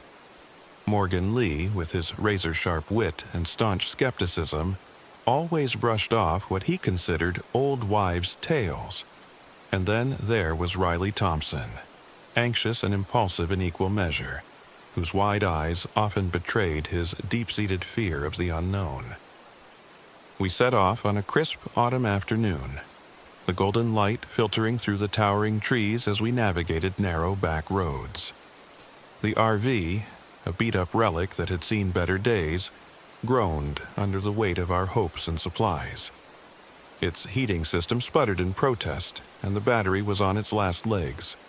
But we pressed on, fueled by excitement and a touch of reckless abandon. Our destination was a remote clearing near an old logging road within the forest, a spot Jamie had insisted was steeped in history and mystery. The first evening was calm enough, filled with laughter and stories shared around a modest campfire. As night deepened, however, an uneasy sensation began to seep into the edges of our merriment. I noticed that even the forest seemed to hush its usual nocturnal symphony, as if holding its breath. It started with small things, a soft, almost imperceptible chanting drifting from the tree line, barely audible above the crackling flames. I dismissed it at first, chalking it up to the wind weaving through the branches. But Jamie's face went pale, and she whispered about ancient rituals and warnings passed down by local indigenous tribes. According to her research, the area was once hallowed ground, where the Pomo people had once lived in harmony with nature. Their legends spoke of a vengeful spirit known as the White Witch, a tragic figure wronged centuries ago, doomed to wander the forest seeking retribution against anyone who dared disturb her domain. The next morning, we set out for a hike, determined to shake off the lingering unease of the previous night. The crisp air and dewy undergrowth should have been invigorating, but instead, every step felt laden with foreboding. As we ambled along an overgrown trail, we came across strange markings carved into the bark of ancient trees, symbols that Jamie identified as reminiscent of Pomo totems. Their weathered edges and cryptic design sent shivers down my spine. Morgan scoffed, remarking that natural erosion could account for the carvings, but even he couldn't entirely mask a hint of discomfort. Later that day, while making a quick stop at a local general store to restock supplies, we encountered a weathered old man who ran the place. His eyes, sharp and knowing, fixed on us as he leaned over the counter. In a voice that trembled with both caution and sadness, he warned, "You folks best be careful in these woods. There's talk of a white witch. Her spirit roams these parts, cursing those who disrespect the land." His words, simple yet heavy, clung to us as we made our way back to the RV. I tried to dismiss his warning as the ramblings of an old-timer steeped in superstition. But deep down, a niggling doubt began to take root. That night, as the forest darkened into an inky void punctuated only by the weak glow of our campfire, the first true sign of eerie disturbance struck. A sudden gust of wind rattled the RV, throwing loose items into disarray. In the midst of this, Riley, who had been uncharacteristically quiet, jumped to his feet and pointed into the darkness. There, just beyond the circle of firelight, I saw her, a ghostly figure clad in a tattered white dress. Her eyes, though indistinct in the shadows, burned with a sorrowful fury that felt all too real. The sight silenced us instantly. Jamie's whispered exclamations and Morgan's abrupt, skeptical frown mingled with the pounding of my heart. I felt an overwhelming urge to protect my friends and myself, to somehow hold back the encroaching terror. I quickly organized a huddle, urging us to stay together inside the RV for the night. "We need to keep calm," I said, even as my own hands trembled slightly. "It's probably just the wind playing tricks on us." But as the minutes dragged on, it became clear that this was no mere trick of the light. Outside, the air grew inexplicably colder.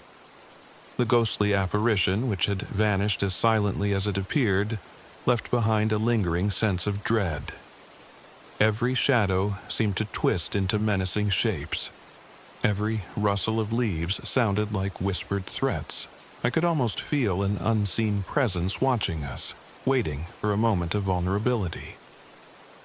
Throughout the night, the disturbances escalated. At one point, the RV's windows rattled as though struck by unseen hands, and strange symbols began appearing on the interior walls. Symbols that resembled those carved into the trees earlier in the day. Morgan, ever the skeptic, tried to rationalize these events, suggesting they were nothing more than stress-induced hallucinations or the result of faulty equipment. But deep inside, even he seemed unnerved. By the time dawn broke, casting a weak, hesitant light over the forest, it was clear that our situation was far graver than any of us had imagined. The supernatural events were intensifying, and the lingering presence of the White Witch, or whatever entity she truly was, had become impossible to ignore. Determined to find answers, Jamie suggested we search for any historical records or local lore that might explain the phenomena. Reluctantly, Morgan agreed to join in, his scientific curiosity piqued by the inexplicable events. We spent the day combing through a small local library in a nearby town. There, between the yellowed pages of dusty books and handwritten accounts, we discovered a series of legends that recounted the tragic tale of an indigenous woman accused of witchcraft. Wronged by settlers and ostracized by her own people, she had died in despair, her spirit cursing the land ever since. Her visage, always depicted in a flowing, blood-stained white dress, had become synonymous with death and vengeance. Armed with this grim knowledge, we decided to set up camp for the night at a different spot, hoping that a change of scenery might somehow break the sinister cycle. But fate had other plans. As dusk approached, the forest once again fell under a pall of oppressive darkness. The RV's engine coughed to life, but its unreliable battery left us stranded in the vast, uncaring wilderness. That evening, the atmosphere shifted from eerie to downright hostile. While I was adjusting our makeshift barricade, a collection of old wooden planks and camping gear piled against the RV door, Riley stumbled out, visibly shaken, claiming he saw a pair of eyes glimmering in the shadows just beyond our protective circle. His voice cracked with terror as he recounted how the eyes belonged to something not entirely human, a creature with an unnerving, almost predatory gaze. I knew then that we were dealing with something more aggressive than a mere ghost wandering the woods. The presence was not content to merely observe. It was actively trying to break through our defenses. As the night wore on, inexplicable sounds and fleeting silhouettes began to converge. The once subtle chanting outside our camp grew louder, more insistent, echoing through the trees like a relentless summons. At one point, a violent gust of wind slammed into the RV, shattering one of the windows. In that split second, I caught a glimpse of what appeared to be a spectral face, contorted in anguish and malice, before it vanished into the inky black. Panic surged through me, and I could see the terror in my friend's eyes. We had no choice but to confront this malignant force head-on. In a desperate bid to restore some semblance of control, Jamie proposed that we perform a ritual based on the ancient practices detailed in the local legends we'd uncovered. She believed that by acknowledging the spirit and offering it a form of respect, perhaps even an apology for disturbing its sacred ground, we might appease its wrath. Morgan, though still skeptical, was left with little choice but to assist, his survival instincts trumping his rational mind. Riley, trembling yet determined, agreed to help as well. We gathered what little we had: sage, a few small candles, and a tattered old cloth that Jamie had brought along, said to have been blessed by a local shaman. Together, we arranged ourselves in a rough circle just outside the battered RV, the fading light casting long, sinister shadows across our makeshift altar.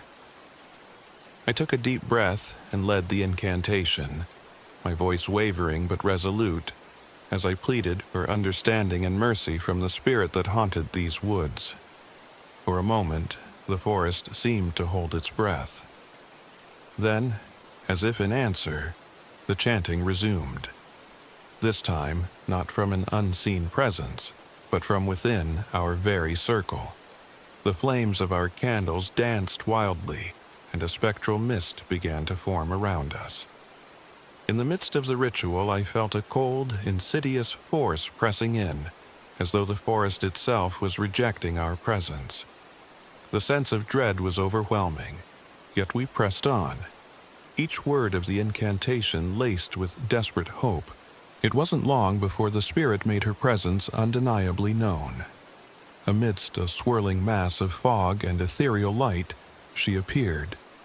The White Witch, her tattered dress flowing like ghostly silk in the wind, her eyes blazing with an ancient, vengeful fury.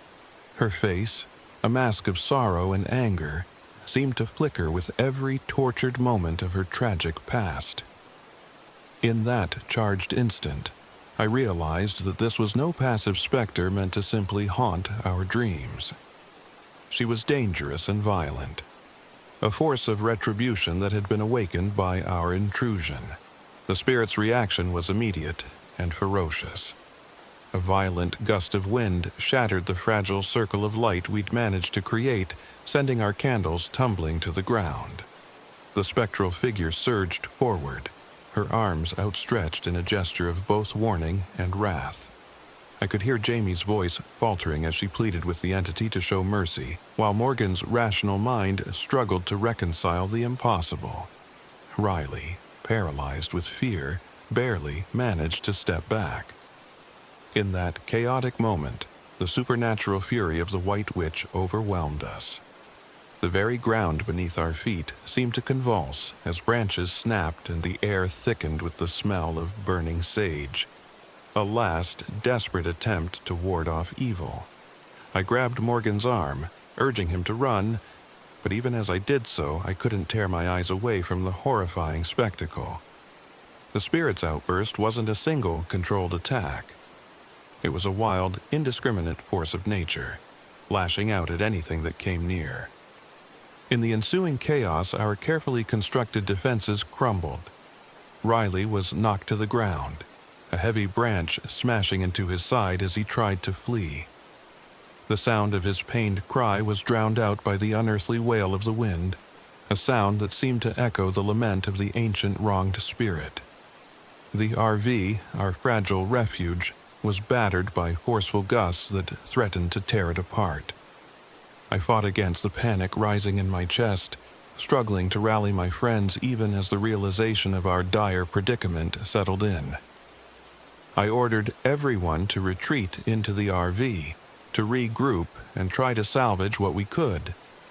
With adrenaline blinding me, I rushed to secure the doors, my hands shaking as I fumbled with the lock.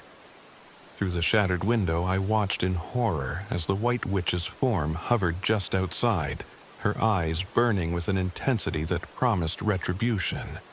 For a fleeting moment, I believed that death was imminent. Inside, the cramped space of the RV became a crucible of fear and tension. Morgan's logical arguments clashed with Jamie's impassioned pleas, and Riley's quiet sobs only added to the maelstrom of panic. I tried to maintain order, my voice steady despite the chaos, urging us to focus on survival and on finding a way to end the onslaught. We debated whether to attempt another ritual, to call for help, or to simply wait out the storm of supernatural fury. In the end, we had little choice but to rely on the ritual once more. Jamie, her eyes brimming with tears, insisted that our only chance lay in communicating with the spirit, in offering a sincere apology for the desecration of her sacred ground. Morgan, though reluctant, agreed to help, his skepticism now overwhelmed by the raw, undeniable terror of our situation. With Riley's shaky assistance, we prepared to perform the incantation a second time, this time inside the relative safety of the RV. Huddled together in the dim, flickering light of our remaining candles, I led the words once more.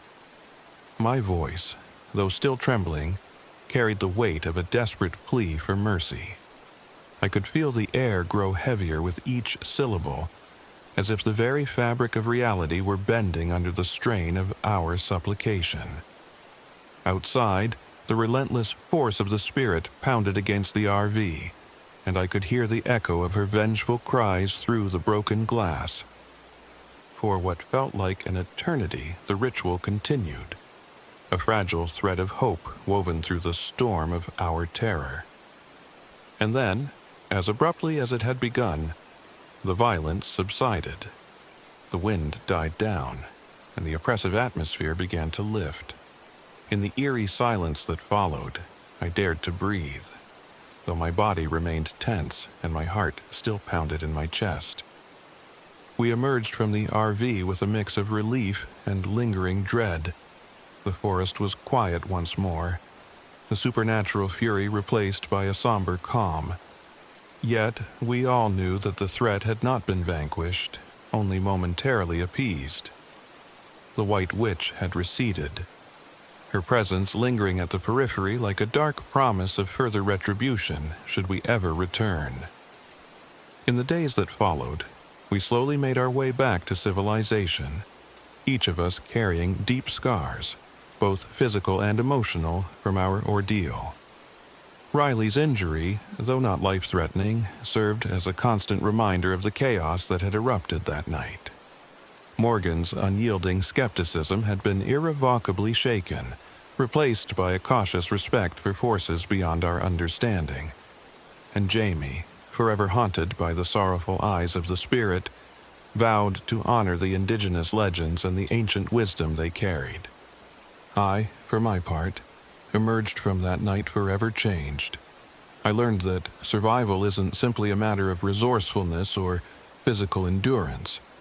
It is also about facing the truths that lie hidden in the darkness, both within ourselves and in the world around us. The Mendocino National Forest, with its ancient trees and whispered legends, had shown me that some warnings are not meant to be ignored, and that the line between myth and reality is often far thinner than we dare imagine. Even now, as I sit in the quiet of my city apartment, the memory of that night remains vivid. The image of the White Witch, drifting through the fog with a sorrowful, vengeful gaze, haunts my dreams. And while I try to rationalize what happened as a series of unfortunate coincidences and the cumulative effect of stress, deep down, I know that some forces in this world are real, and they are not always kind. That RV trip, meant to be a celebration of life's milestones, became a grim lesson in humility and the dangers of ignoring the warnings of the past. It taught me that survival sometimes depends not on brute strength or clever tricks, but on the ability to acknowledge and respect the mysteries that nature harbors. In the end, I walked away, scarred but wiser, forever marked by the shadows of Mendocino and the chilling whisper of a vengeful spirit who would not soon be forgotten. And so, whenever I hear the rustle of leaves on a cold autumn night or catch a glimpse of a figure in a white dress at the edge of my vision, I am reminded that the wilderness still holds secrets, and that sometimes in the heart of nature our deepest fears come to life.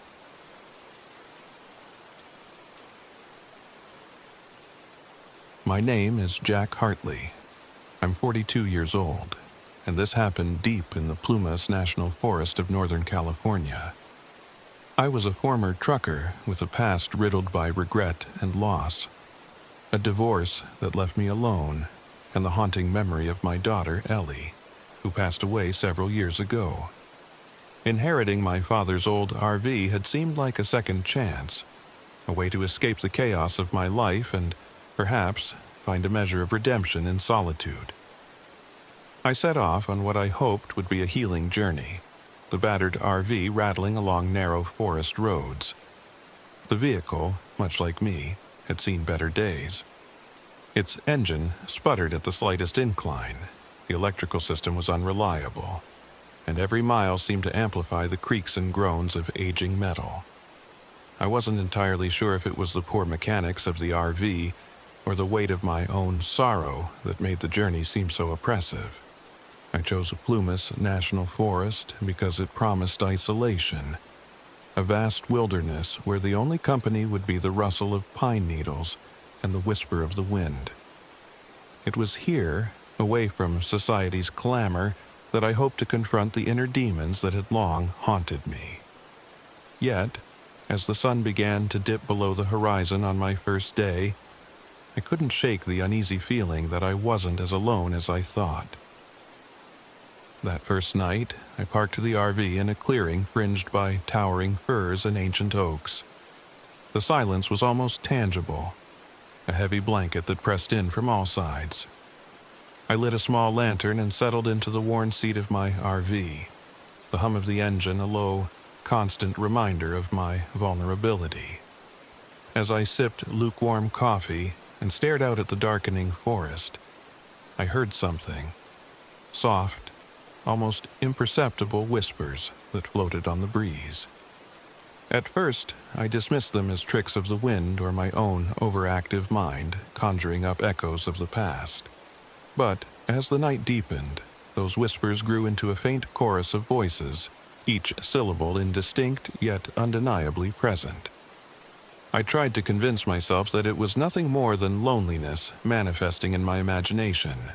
Yet, when I glanced out the cracked window, I thought I saw a flicker of light, a brief, trembling glow that danced among the trees.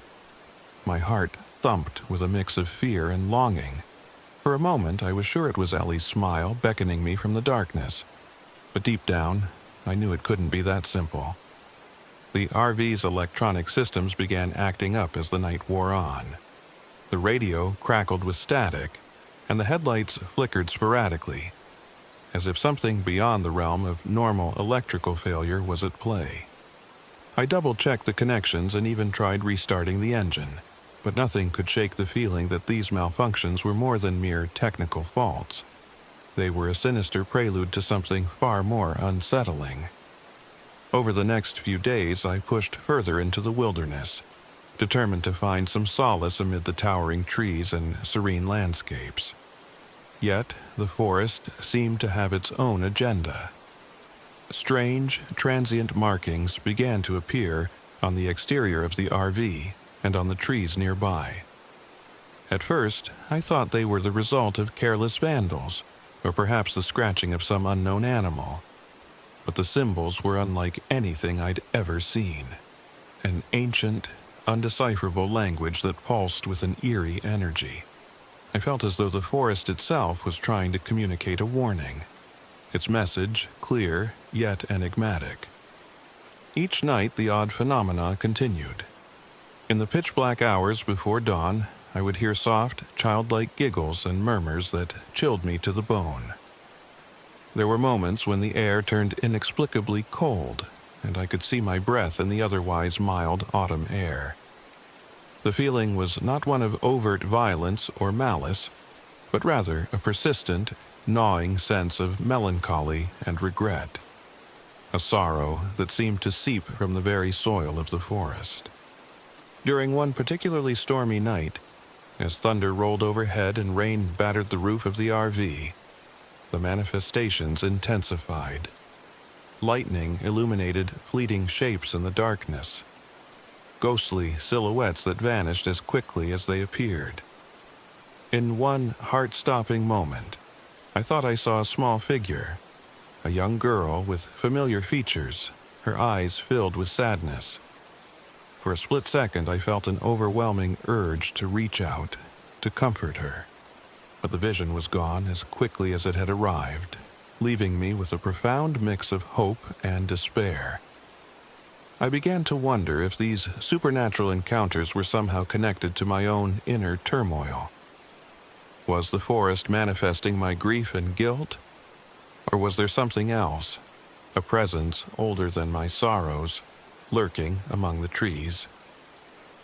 I scoured the few local historical records I could find in a small-town library near the forest's edge.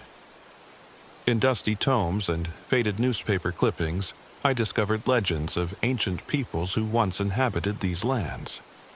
There were tales of mysterious symbols and rituals meant to honor the spirits of nature. Some accounts hinted at the existence of spectral presences that appeared to those burdened by regret, offering them a chance at redemption, or, in some cases, a descent into madness.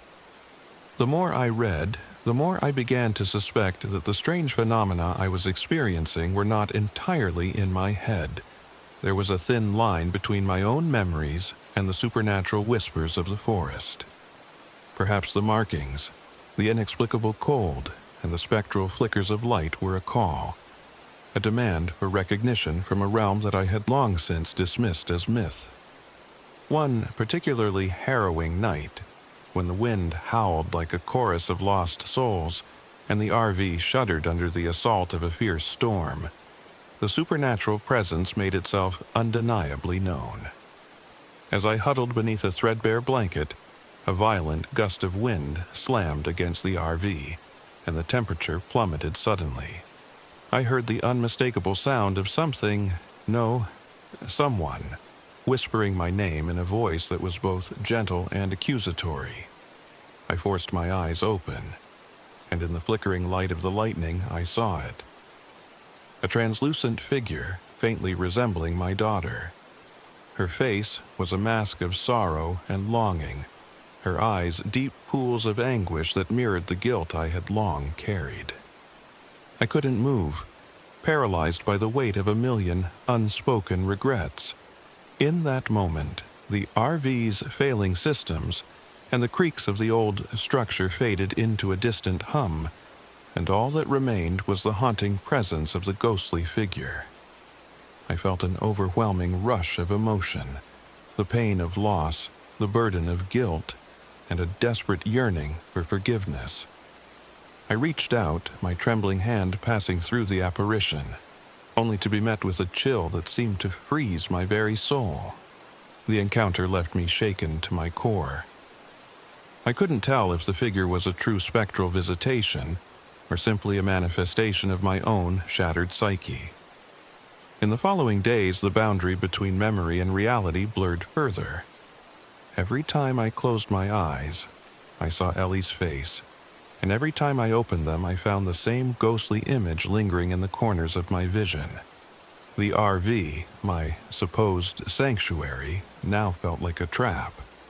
Its faulty equipment and unreliable systems a constant reminder that I was alone and vulnerable in a world that seemed to have lost its way.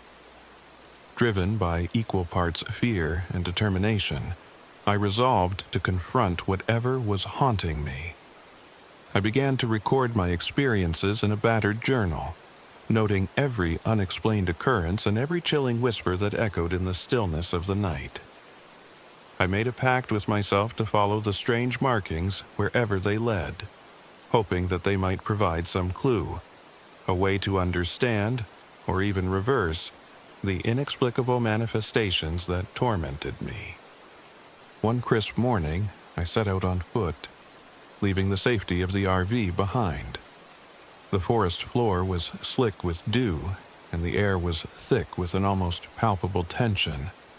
The symbols on the trees seemed to glow faintly in the early light, guiding me deeper into the wilderness. With each step, memories of Ellie intermingled with the present, the lines between past and present dissolving into a singular, painful tapestry. I came upon a clearing where the ground was etched with intricate designs, a large circle inscribed with symbols that matched those appearing on my RV. In the center lay a stone altar, ancient and weathered, as if it had been placed there by hands long since turned to dust. I knelt before the altar, a lump forming in my throat. My mind raced. Was this some kind of ritual site? A place where the barrier between the living and the dead was thin? I couldn't help but feel that the forest was offering me a chance. A grim opportunity to confront my own guilt and perhaps find a measure of absolution. I whispered apologies into the cold morning air. Apologies to Ellie for the things I never said, for the mistakes that had shattered our lives. The forest was silent, its only response the soft rustle of leaves and the distant cry of a morning bird. Returning to the RV that afternoon, I was determined to repair its failing systems. The isolation of the wilderness had amplified my inner turmoil, and I needed the RV to be more than a decaying shell. It had to be my lifeline. I tinkered with the engine, reconnected wires, and patched up the damaged panels, all the while feeling the persistent spectral presence at my back. The night crept in sooner than expected, and as darkness fell, the supernatural phenomena returned with renewed vigor. That night, as I sat alone in the dim light of the RV, I heard the whispers again. This time, clearer, as if a voice was urging me to remember. The temperature dropped further, and a ghostly mist began to seep under the door. I bolted it shut, my pulse hammering in my ears. The whispers grew louder, now interlaced with soft sobbing that struck a chord deep within me. It was as though the forest was mirroring the anguish I carried, its ancient spirit echoing my own sorrow. In a moment of clarity amid the overwhelming dread, I realized that these manifestations might not be malevolent after all. Perhaps they were a reflection of my own inner torment, a supernatural mirror of the grief and regret I had long tried to bury. Yet, the presence was persistent, almost insistent, and I knew that ignoring it would only lead me further down a path of self-destruction. Summoning every ounce of courage, I decided to engage with the presence rather than flee from it. I sat in the center of the RV, closed my eyes, and spoke aloud to the spirits that had haunted me for so long. "If you're here," I said, my voice barely above a whisper, "help me understand. Help me forgive myself." The response was immediate. A sudden gust of wind slammed against the RV, rattling the windows, and the lights flickered as if in acknowledgement. In that charged moment, I was no longer alone in my suffering. The forest, with its ancient secrets and spectral voices, seemed to be urging me to confront the painful truth of my past. I spent that night in a fragile dialogue with the unseen force, my words a desperate plea for reconciliation and healing. The hours passed in a blur of whispered voices, shifting shadows, and moments of profound clarity interspersed with overwhelming despair. As dawn broke, the supernatural activity subsided, leaving behind a heavy, introspective silence. I emerged from the RV a changed man, carrying with me the burden of a painful past but also a glimmer of hope, a tentative promise that perhaps I could forgive myself and move forward. The forest, with all its eerie beauty and sorrowful echoes, had forced me to confront the very core of my being. I realized that the spectral visitations, whether real or imagined, were not demons to be exorcised, but wounds to be healed. In the days that followed, I meticulously documented every detail of my experiences in my journal. determined to piece together the mystery of the ghostly symbols and whispers. I came to view the RV not merely as a relic of my past, but as a vessel for transformation. A battered sanctuary through which I could traverse the labyrinth of grief and regret. Every malfunction, every inexplicable chill, every faint whisper was a reminder of the delicate balance between the tangible and the intangible, between memory and reality. I eventually found a way to repair the RV well enough to continue my journey. With cautious optimism, I resumed my travels through Plumas National Forest, each mile a step toward healing. Though the supernatural manifestations never fully ceased, their intensity waned over time, as if my own inner resolve had begun to pacify the restless energies that dwelled in those ancient woods. Sometimes, on quiet evenings, I would catch a glimpse of a faint, ethereal light, or hear a soft, distant voice that sounded remarkably like Ellie's. Those moments no longer filled me with paralyzing fear, but instead served as gentle reminders of the love I had lost, and perhaps the forgiveness I was slowly beginning to grant myself. The forest, in all its mysterious majesty, had shown me that the journey toward redemption is fraught with both sorrow and unexpected beauty. Now, as I write these words from a small desk in a modest cabin on the outskirts of civilization, I am not the same man who once fled from his pain. I've come to understand that the supernatural occurrences in the Plumas National Forest were as much a part of me as my own memories. Tangible manifestations of a grief that needed to be faced, acknowledged, and ultimately healed. The forest remains a quiet witness to my transformation, a place where the boundaries between life and death, memory and reality blur into a tapestry of regret and hope. Every time I venture back into those ancient woods, I do so with a renewed sense of purpose. I honor the past, the loss, and the inexplicable forces that led me to confront my deepest fears. I have learned that survival isn't merely about escaping physical dangers. It is about embracing the parts of ourselves we've long hidden away, accepting our own frailty, and finding the strength to move forward despite the shadows that linger in the darkness. My journey through the Plumas National Forest is far from over. The path ahead remains uncertain, filled with both the beauty of nature and the quiet, persistent echo of loss. But now I walk it with my head held high, knowing that every step, every whisper in the wind, is a reminder that even in our deepest despair, there is always a way to find redemption. And so my solitary journey continues, each mile a testament to the power of forgiveness, the resilience of the human spirit, and the strange, inexplicable magic of the wilderness that cradled my sorrow and, in time, offered me a chance to heal.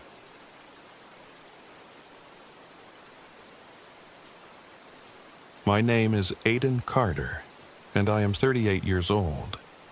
This happened in the shadow of Mount Shasta, Northern California, a place as beautiful as it is steeped in mystery and ancient lore. It all began when Melissa and I decided we needed an escape from our urban lives and the relentless ache of past losses.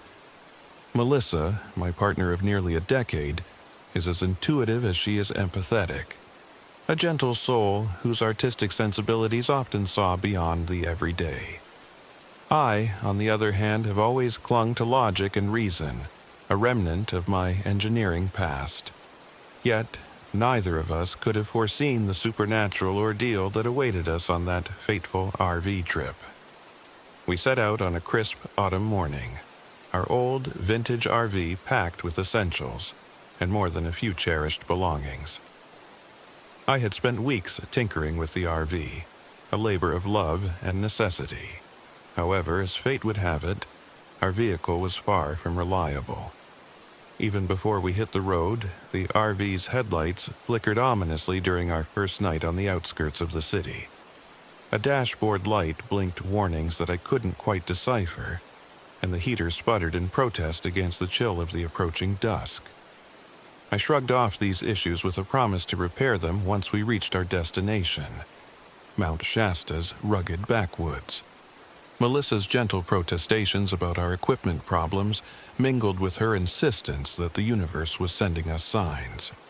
"Maybe it's a warning," she murmured one evening, her voice trembling with a mixture of apprehension and a strange kind of excitement.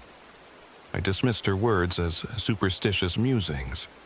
After all, I was an engineer, a man of logic, and the idea of supernatural warnings was absurd. Yet, deep down, a seed of doubt was planted. After hours of winding roads lined with the towering pines, we finally arrived near a clearing that overlooked a dense forest at the base of Mount Shasta. The landscape was breathtaking. Rugged peaks, mysterious fog rolling in between the trees, and a silence that felt both inviting and eerie. The RV was parked on a small gravelly lot near an old, weathered sign that read simply, "Shasta Wilderness." Our first night in the wilderness was surreal. As the sun dipped below the horizon, the sky turned a deep violet, and shadows lengthened among the trees. The RV's unreliable electrical system did little to banish the creeping darkness, and soon a low hum of whispers seemed to emanate from the forest itself. I remember lying in bed, Melissa asleep beside me when I first heard it. A series of soft, indistinct murmurs that made my skin crawl. I told myself it was the wind rustling through the trees, but even I couldn't shake the feeling that something was watching us. The next morning, while I attempted to repair the flickering lights, Melissa ventured out to explore the area. She returned with a wild, troubled look in her eyes and a handful of local folklore that a kindly old man had recounted over coffee at a nearby roadside diner. He had told her about an ancient legend, a vengeful witch, born of indigenous lore, whose spirit was said to roam these very forests. According to him, she was a guardian of a sacred land, punishing those who dared disturb her realm. At first, I laughed off the story as mere superstition, but as the days passed, subtle signs began to pile up. At dusk, strange, flickering lights danced between the trees like will-o'-the-wisps. On several occasions, I caught fleeting glimpses of a figure in a dark cloak moving silently just beyond the RV's perimeter. Items in the RV shifted positions inexplicably, and faint, almost inaudible chanting seemed to drift on the breeze. Melissa's intuition told her these were not coincidences, they were warnings. One night, as a storm gathered strength outside, the unsettling phenomena escalated. I had been working on the RV's failing heater in the chilly darkness when I heard a soft, guttural whisper echo through the vehicle. The sound was not mechanical or the creak of old metal. It was something alive, imbued with malice. I felt a chill run down my spine as I turned slowly, half expecting to see a shadow standing in the doorway. Nothing was there. Yet the oppressive feeling of being watched persisted. Tensions between Melissa and me grew in those first few days. My insistence on fixing the tangible problems with the RV clashed with her growing conviction that we were meddling with forces beyond our understanding. We argued bitterly over every unexplained noise and every eerie shadow. Our differences mirroring the struggle between logic and intuition. It was as if the very environment was drawing out our hidden insecurities. Then, on the third night, things took a violent turn. The RV's interior was bathed in an unsettling red glow from the malfunctioning dashboard lights when I decided to step out for some fresh air and to inspect the surroundings. The forest was alive with sound. Rain began to patter against the leaves, and the wind carried a mournful, wailing tune. I ventured toward a cluster of ancient pines, the darkness nearly swallowing me whole. As I neared a particularly twisted tree, a sudden movement made my heart pound. Out of the shadows emerged a spectral figure, a woman in tattered robes, her face obscured by long disheveled hair. But it wasn't the spectral beauty of a ghost seeking peace. Her eyes burned with a fierce, almost demonic intensity, and her lips twisted into a grotesque snarl. For a moment I was frozen in terror as the figure approached, its movements jerky and unnatural as if pulled by strings. I tried to run back to the safety of the RV, but the apparition was unnervingly fast. In a flash, it lunged at me, and I felt a searing pain as something cold and insidious brushed against my arm. I managed to scramble back into the RV, slamming the door behind me, my breaths ragged and heart hammering in my chest.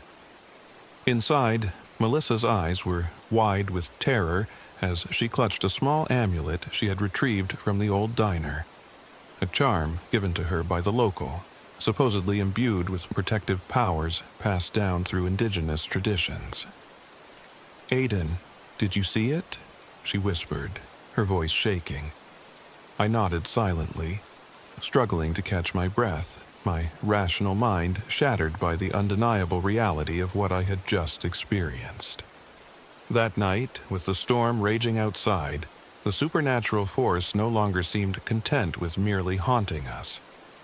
The RV's interior grew colder, and the walls reverberated with the distant, echoing voices.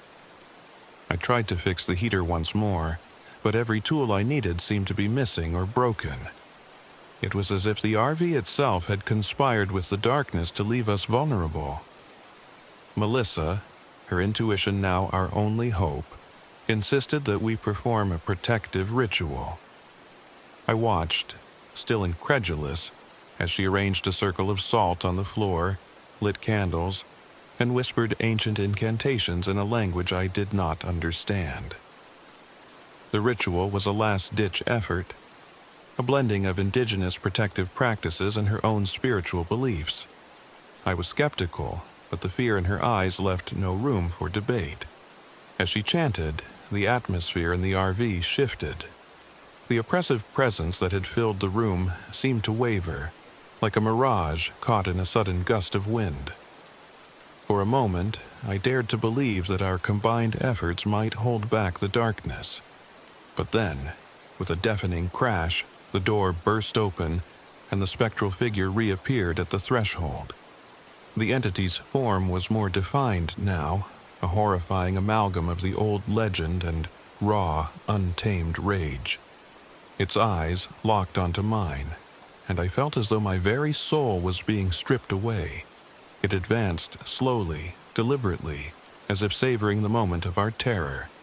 In the ensuing chaos, Melissa's ritual faltered, and the entity's fury became unrestrained. I fought back with everything I had, a desperate scramble for anything that could serve as a weapon.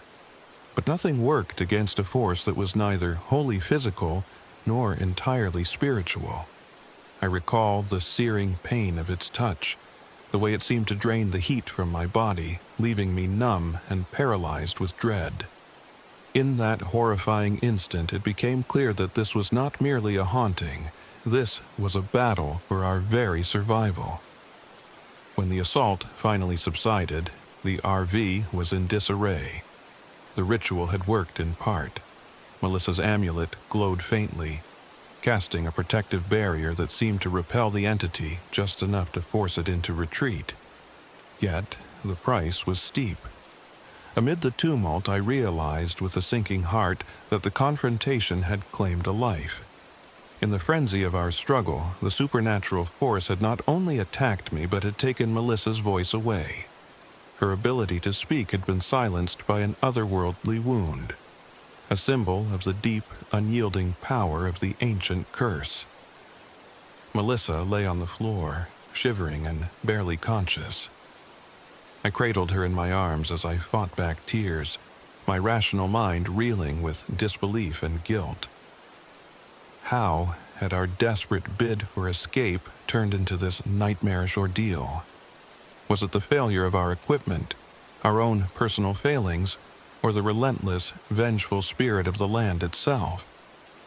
The entity's presence, though forced to retreat, lingered like a malignant shadow.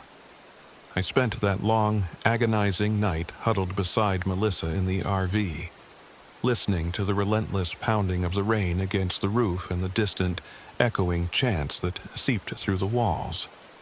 Every creak and groan of the old vehicle reminded me that we were at the mercy of forces beyond our control. As dawn broke, the storm subsided, leaving the landscape washed in an eerie, pallid light. I managed to tend to Melissa's wounds with a first aid kit that seemed woefully inadequate for the supernatural trauma she had endured. With trembling hands, I made a decision. We had to leave this cursed place before the entity could reclaim us. I started the RV, praying that its unreliable engine would cooperate one last time. With Melissa carefully bundled under a blanket, I navigated the treacherous backroads away from Mount Shasta's foreboding forest. The journey was slow and fraught with uncertainty. Every turn of the road, every rustle in the trees, sent waves of paranoia through me. I kept glancing at the rearview mirror, half expecting to see the spectral witch following us, her eyes burning with a promise of retribution. Over the next several hours, as we distanced ourselves from the immediate vicinity of the forest, Melissa's condition stabilized, though she remained quiet and withdrawn. I could tell that the confrontation had left more than physical scars. It had shattered our sense of security and forced us to confront the fragility of our own existence. The experience at Mount Shasta was not something that could be neatly categorized as a mere haunting or a bout of bad luck. It was a collision with a force that was as old as the land itself, a force that demanded respect and retribution. In the following days, as we sought help from local authorities and medical professionals, I learned that many in the area had whispered about similar encounters, stories of a vengeful spirit, a witch born of indigenous legend who roamed the forests, exacting her vengeance on those who dared disrupt her sacred domain. While some dismissed these accounts as superstitious folklore, others spoke of the entity in hushed tones, as though invoking its name might summon it forth once more. I spent countless sleepless nights replaying the events in my mind, grappling with the unyielding tension between reason and the inexplicable. My logical nature, once a source of strength, now felt like a fragile veneer against the harsh reality of ancient supernatural forces. Melissa, for her part, began to embrace a deeper understanding of the indigenous lore she had once only admired from a distance. Together, we started piecing together the fragments of a history that seemed to be written in the very stones and trees around us. A history that spoke of sacred lands, of broken promises, and of spirits that would not rest until their grievances were acknowledged. Even as we eventually left Mount Shasta behind, the memories of that night continued to haunt me. Every time I closed my eyes, I could see that spectral figure, her wild eyes and contorted features etched into my mind. The sight of Melissa's quiet determination during the ritual, even in the face of unspeakable horror, gave me hope that we might one day find a way to coexist with, or at least understand, the ancient forces that governed the wilderness. In the quiet moments of our new life back in the city, I would sometimes catch a glimpse of something in the shadows. A fleeting figure in a tattered robe, a whisper in the wind that seemed to call my name. I understood then that the Witch of Mount Shasta was not a one-time aberration, but part of a larger, enduring presence that watched over those lands. It was a reminder that nature and its mysteries were far more complex and dangerous than our modern world would ever admit. Now, as I sit here writing these memories in the dim light of my study, I am forced to confront the truth that survival in a modern world is not just about physical endurance, but also about reconciling the seen with the unseen. Melissa and I continue to heal from our ordeal, and while the scars remain, they have also become a symbol of our resilience. We learn that sometimes logic must yield to intuition, and that the boundary between our world and the supernatural is not as clearly defined as we might like to believe. The incident at Mount Shasta taught me that isolation, whether self-imposed or circumstantial, can force us to confront not only the external threats of nature and the supernatural, but also the internal demons we carry within.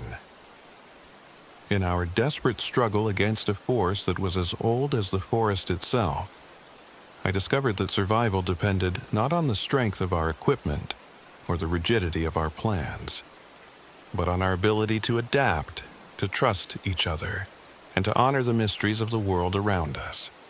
Even now, I keep a careful watch over my surroundings, especially on stormy nights when the wind howls just a bit too fiercely and shadows seem to dance with a life of their own. I no longer dismiss Melissa's warnings or the subtle signs that hint at an unseen presence. Instead, I carry with me a deep, enduring respect for the ancient powers that dwell in the backwoods of Mount Shasta.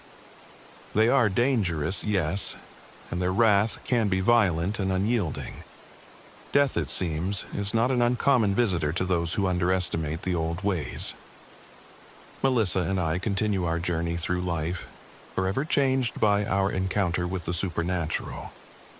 We have learned that survival is not a destination, but an ongoing struggle, a delicate balance between the tangible and the intangible. And while I may never fully embrace the mysticism that once seemed so foreign to me, I now understand that in the shadow of the ancient wilderness, logic and intuition must coexist if we are to endure.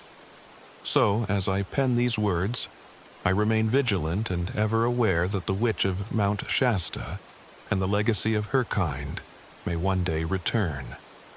In the quiet of the night, when the wind whispers through the trees and the past and present intertwine, I listen carefully, not just for the sound of nature, but for the echoes of an ancient voice, reminding me that some mysteries are meant to be feared, respected, and never fully understood.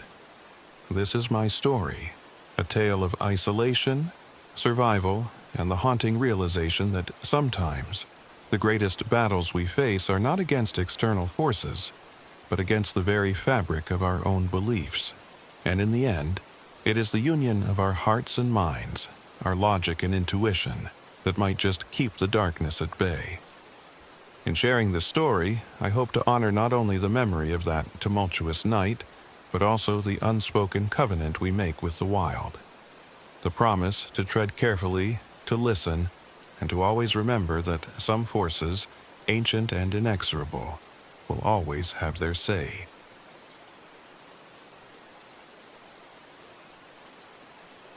My name is Eli Walker, and I am 42 years old. This happened last autumn when I decided to leave behind the crushing weight of loss and isolation by embarking on an RV camping trip deep into the heart of Klamath National Forest in Northern California. I'd once been a successful photographer capturing fleeting moments of beauty and life, but after the sudden passing of my closest friend, I lost my spark and found solace only in solitude. My aging RV became both my escape and my companion, a clunky, battered vehicle I'd lovingly maintained over the years, yet one that had begun to show its age with every mile. I left the city on a crisp October morning, my mind swirling with memories and a desperate need to find inner peace. The RV's engine coughed and sputtered as I navigated the early highways. I'd been warned that the vehicle's radio was prone to static interference, and sure enough, as I drove, the station would sometimes fall silent for long stretches, replaced by crackling white noise that seemed to whisper secrets of its own. I couldn't help but think that the unreliable equipment was a metaphor for the fragility of my own state of mind. As I drove deeper into the wilderness, the highway yielded to winding back roads, the landscape slowly transforming into a wild, untamed stretch of forest. Every turn brought me closer to the isolation I craved, yet also to a sense of foreboding I couldn't quite shake. With each mile, my thoughts grew heavier, a mix of hope for healing and dread of what the solitude might reveal. After several hours on the road, I finally reached a remote clearing within the forest. The RV came to a halt on a small, gravelly patch, that felt like a forgotten corner of the world. Around me, towering pines and ancient oaks stood as silent sentinels, their branches forming a canopy that blocked out the harsh light of the outside world. The air was cool and tinged with the earthy scent of moss and damp leaves. I spent the first evening setting up camp. The forest, bathed in the fading light of dusk, was eerily quiet. I remember the moment clearly. I was walking around the RV to secure a loose tarp when I noticed something odd carved into the bark of a nearby tree. It was not random vandalism, but a series of intricate symbols, primitive, almost ritualistic markings that sent shivers down my spine. I traced the symbols with my fingertip, wondering if they were left by a local tribesperson or something far more sinister. My equipment continued to fail me. The RV's engine, which had already been a source of anxiety, began emitting strange metallic noises, and the radio started picking up distant, unintelligible voices that seemed to whisper just at the edge of hearing. I chalked it up to the isolation and the interference of nature, but deep inside a nagging worry began to grow. The next day, I decided to explore the area on foot. My camera hung by my side, a reminder of the passion I once had, and I hoped that capturing the beauty of the forest might help ease my troubled mind. I ventured along a narrow dirt trail that wound through clusters of ferns and gnarled trees. The forest was alive with the sounds of rustling leaves and distant bird calls, yet an undercurrent of unease pulsed beneath the natural symphony. After a couple of hours of wandering, I came upon an abandoned campsite tucked away in the secluded glen. The site was disturbingly well preserved despite its apparent disuse. Tattered tarps, broken pieces of camping gear, and scattered personal items lay strewn about, as if the occupants had left in a sudden, panicked rush.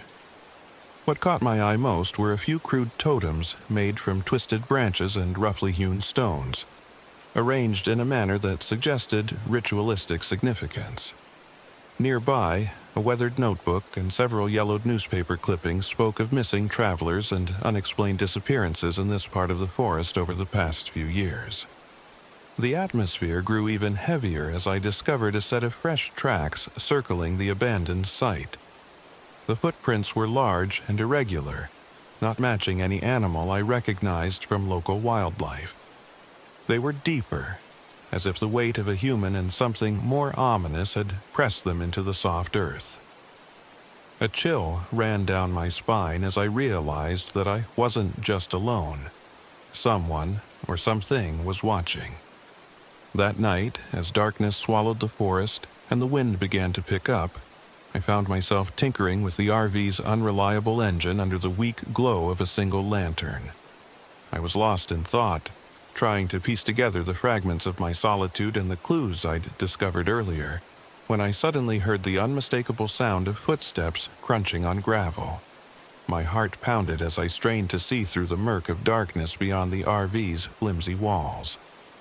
At first, I thought it might have been a curious animal, but the pattern of the steps was too deliberate, too human. I stepped outside, and under the pale light of the moon, I caught a glimpse of shadowy figures moving at the periphery of my clearing. They seemed to glide among the trees, their forms barely discernible in the shifting darkness. I called out, but my voice was swallowed by the vastness of the night. The figures melted away as quickly as they had appeared, leaving behind nothing but a lingering sense of dread and a deep scratch on the side of my RV, proof that I was not imagining things. A cold sweat broke out on my skin as I backed away slowly, my mind racing with possibilities. Could these be remnants of local drifters, or was there something far more malevolent at work here? I remembered the eerie carvings on the trees, the abandoned campsite, and those fresh, inexplicable tracks. It was as if the forest itself was a labyrinth of secrets, and I had just become its latest intruder. I spent a restless night in the RV, every creak and groan of the old vehicle amplifying my anxiety.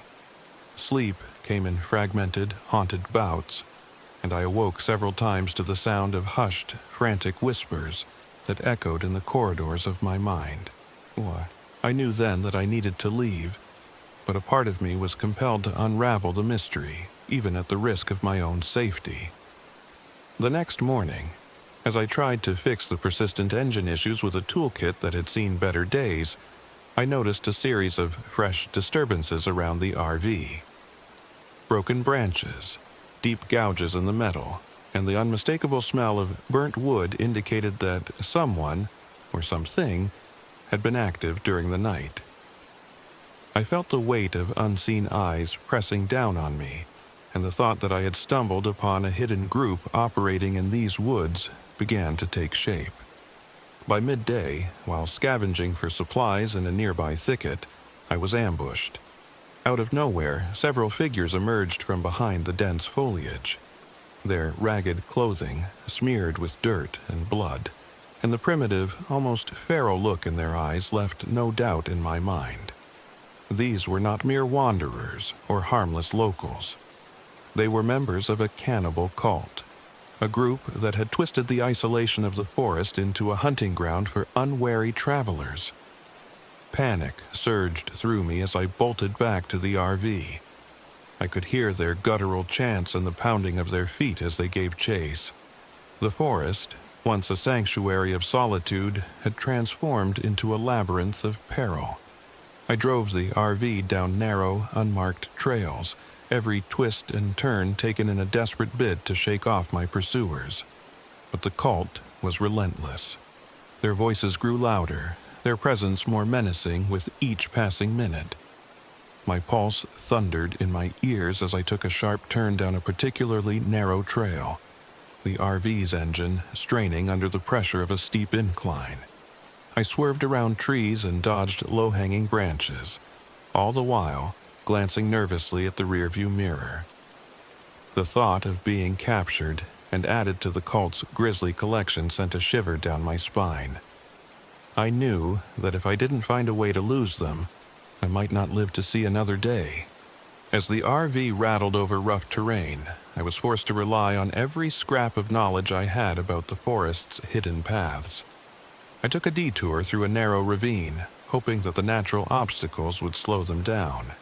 For a few heart-stopping moments, I heard only the echo of my own breathing and the distant, frustrated shouts of my pursuers. But then, as I rounded a bend, I caught sight of a dozen wild-eyed figures closing in, their forms illuminated by a grim determination. Cornered at the edge of the ravine, I was forced to confront them directly. The RV shuddered as I hit the brakes, and I leaped out onto the rocky ground, clutching a heavy metal crowbar salvaged from the RV's toolkit. My heart pounded as the cult members advanced, their eyes glinting with a mix of hunger and madness. They encircled me, chanting in a language that sent chills down my spine, their voices merging with the howling wind. I knew I had only one chance, a desperate fight for survival. With no other option, I swung the crowbar with all my strength, catching one of the cultists off guard. A brutal melee erupted as I fought for my life amidst the rocky terrain. Every strike, every desperate dodge was a battle, not only against physical foes, but also against the crushing realization that I had become entangled in a nightmare far beyond my control. During the struggle, I sustained several deep cuts and bruises. The metallic taste of blood mixed with the dust in the air as I pushed forward, determined to break free from the encirclement. At one point, I managed to create a gap and bolted down a side trail, leaving behind the cacophony of shouts and the echo of the cult's relentless pursuit. The forest swallowed me up as I ran, branches lashing at my face and the rough ground tearing at my boots. Exhausted and wounded, I finally managed to lose them temporarily by navigating a series of hidden paths that I had memorized from previous solitary treks through these woods.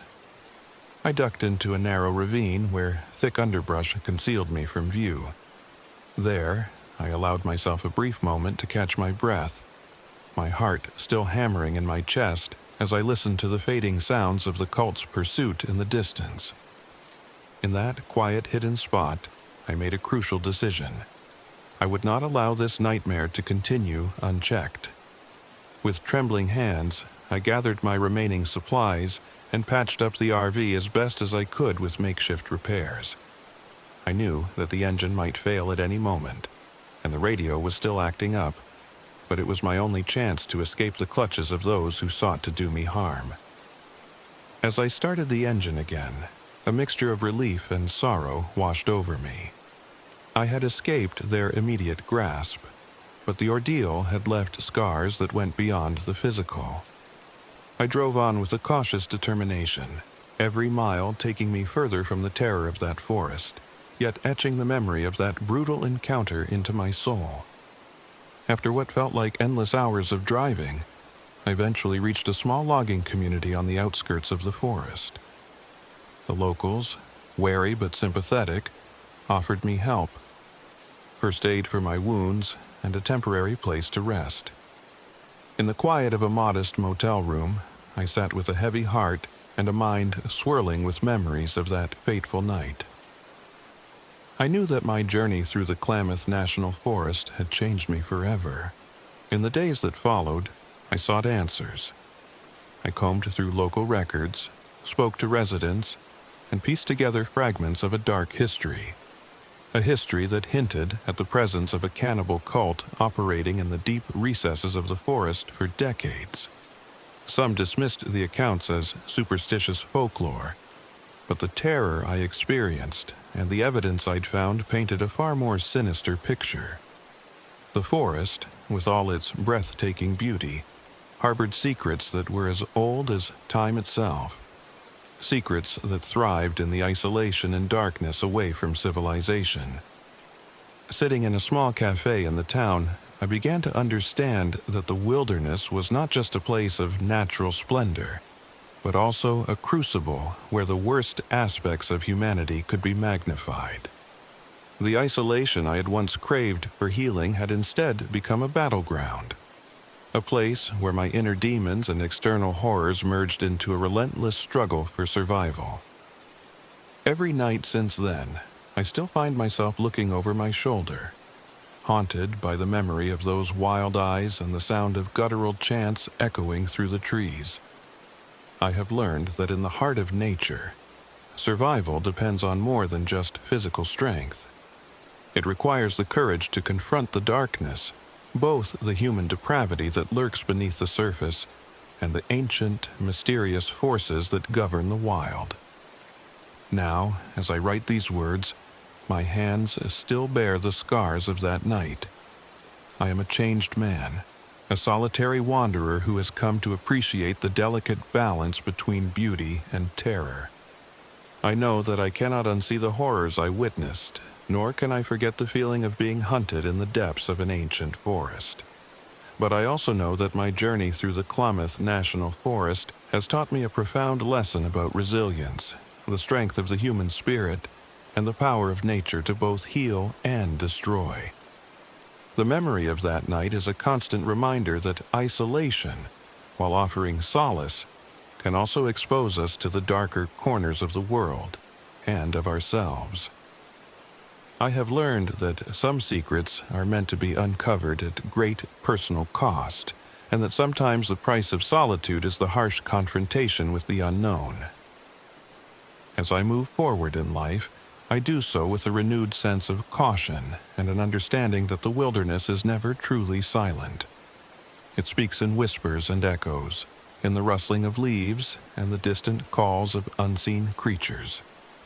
And though I will always cherish the moments of beauty that nature provides, I have come to respect the shadows that linger at its edges. This is my story, a tale of loss, survival, and the unyielding struggle against a darkness that defies explanation. I share it not as a cry for pity, but as a testament to the enduring will to live and the unspoken promise that, even in the face of unspeakable horror, there is always a path forward.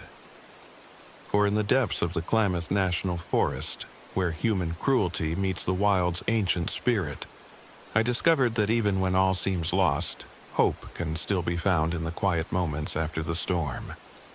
And so I continue my journey, not as a defeated man, but as one who has survived the darkest of nights, forever changed by the echoes of the wild.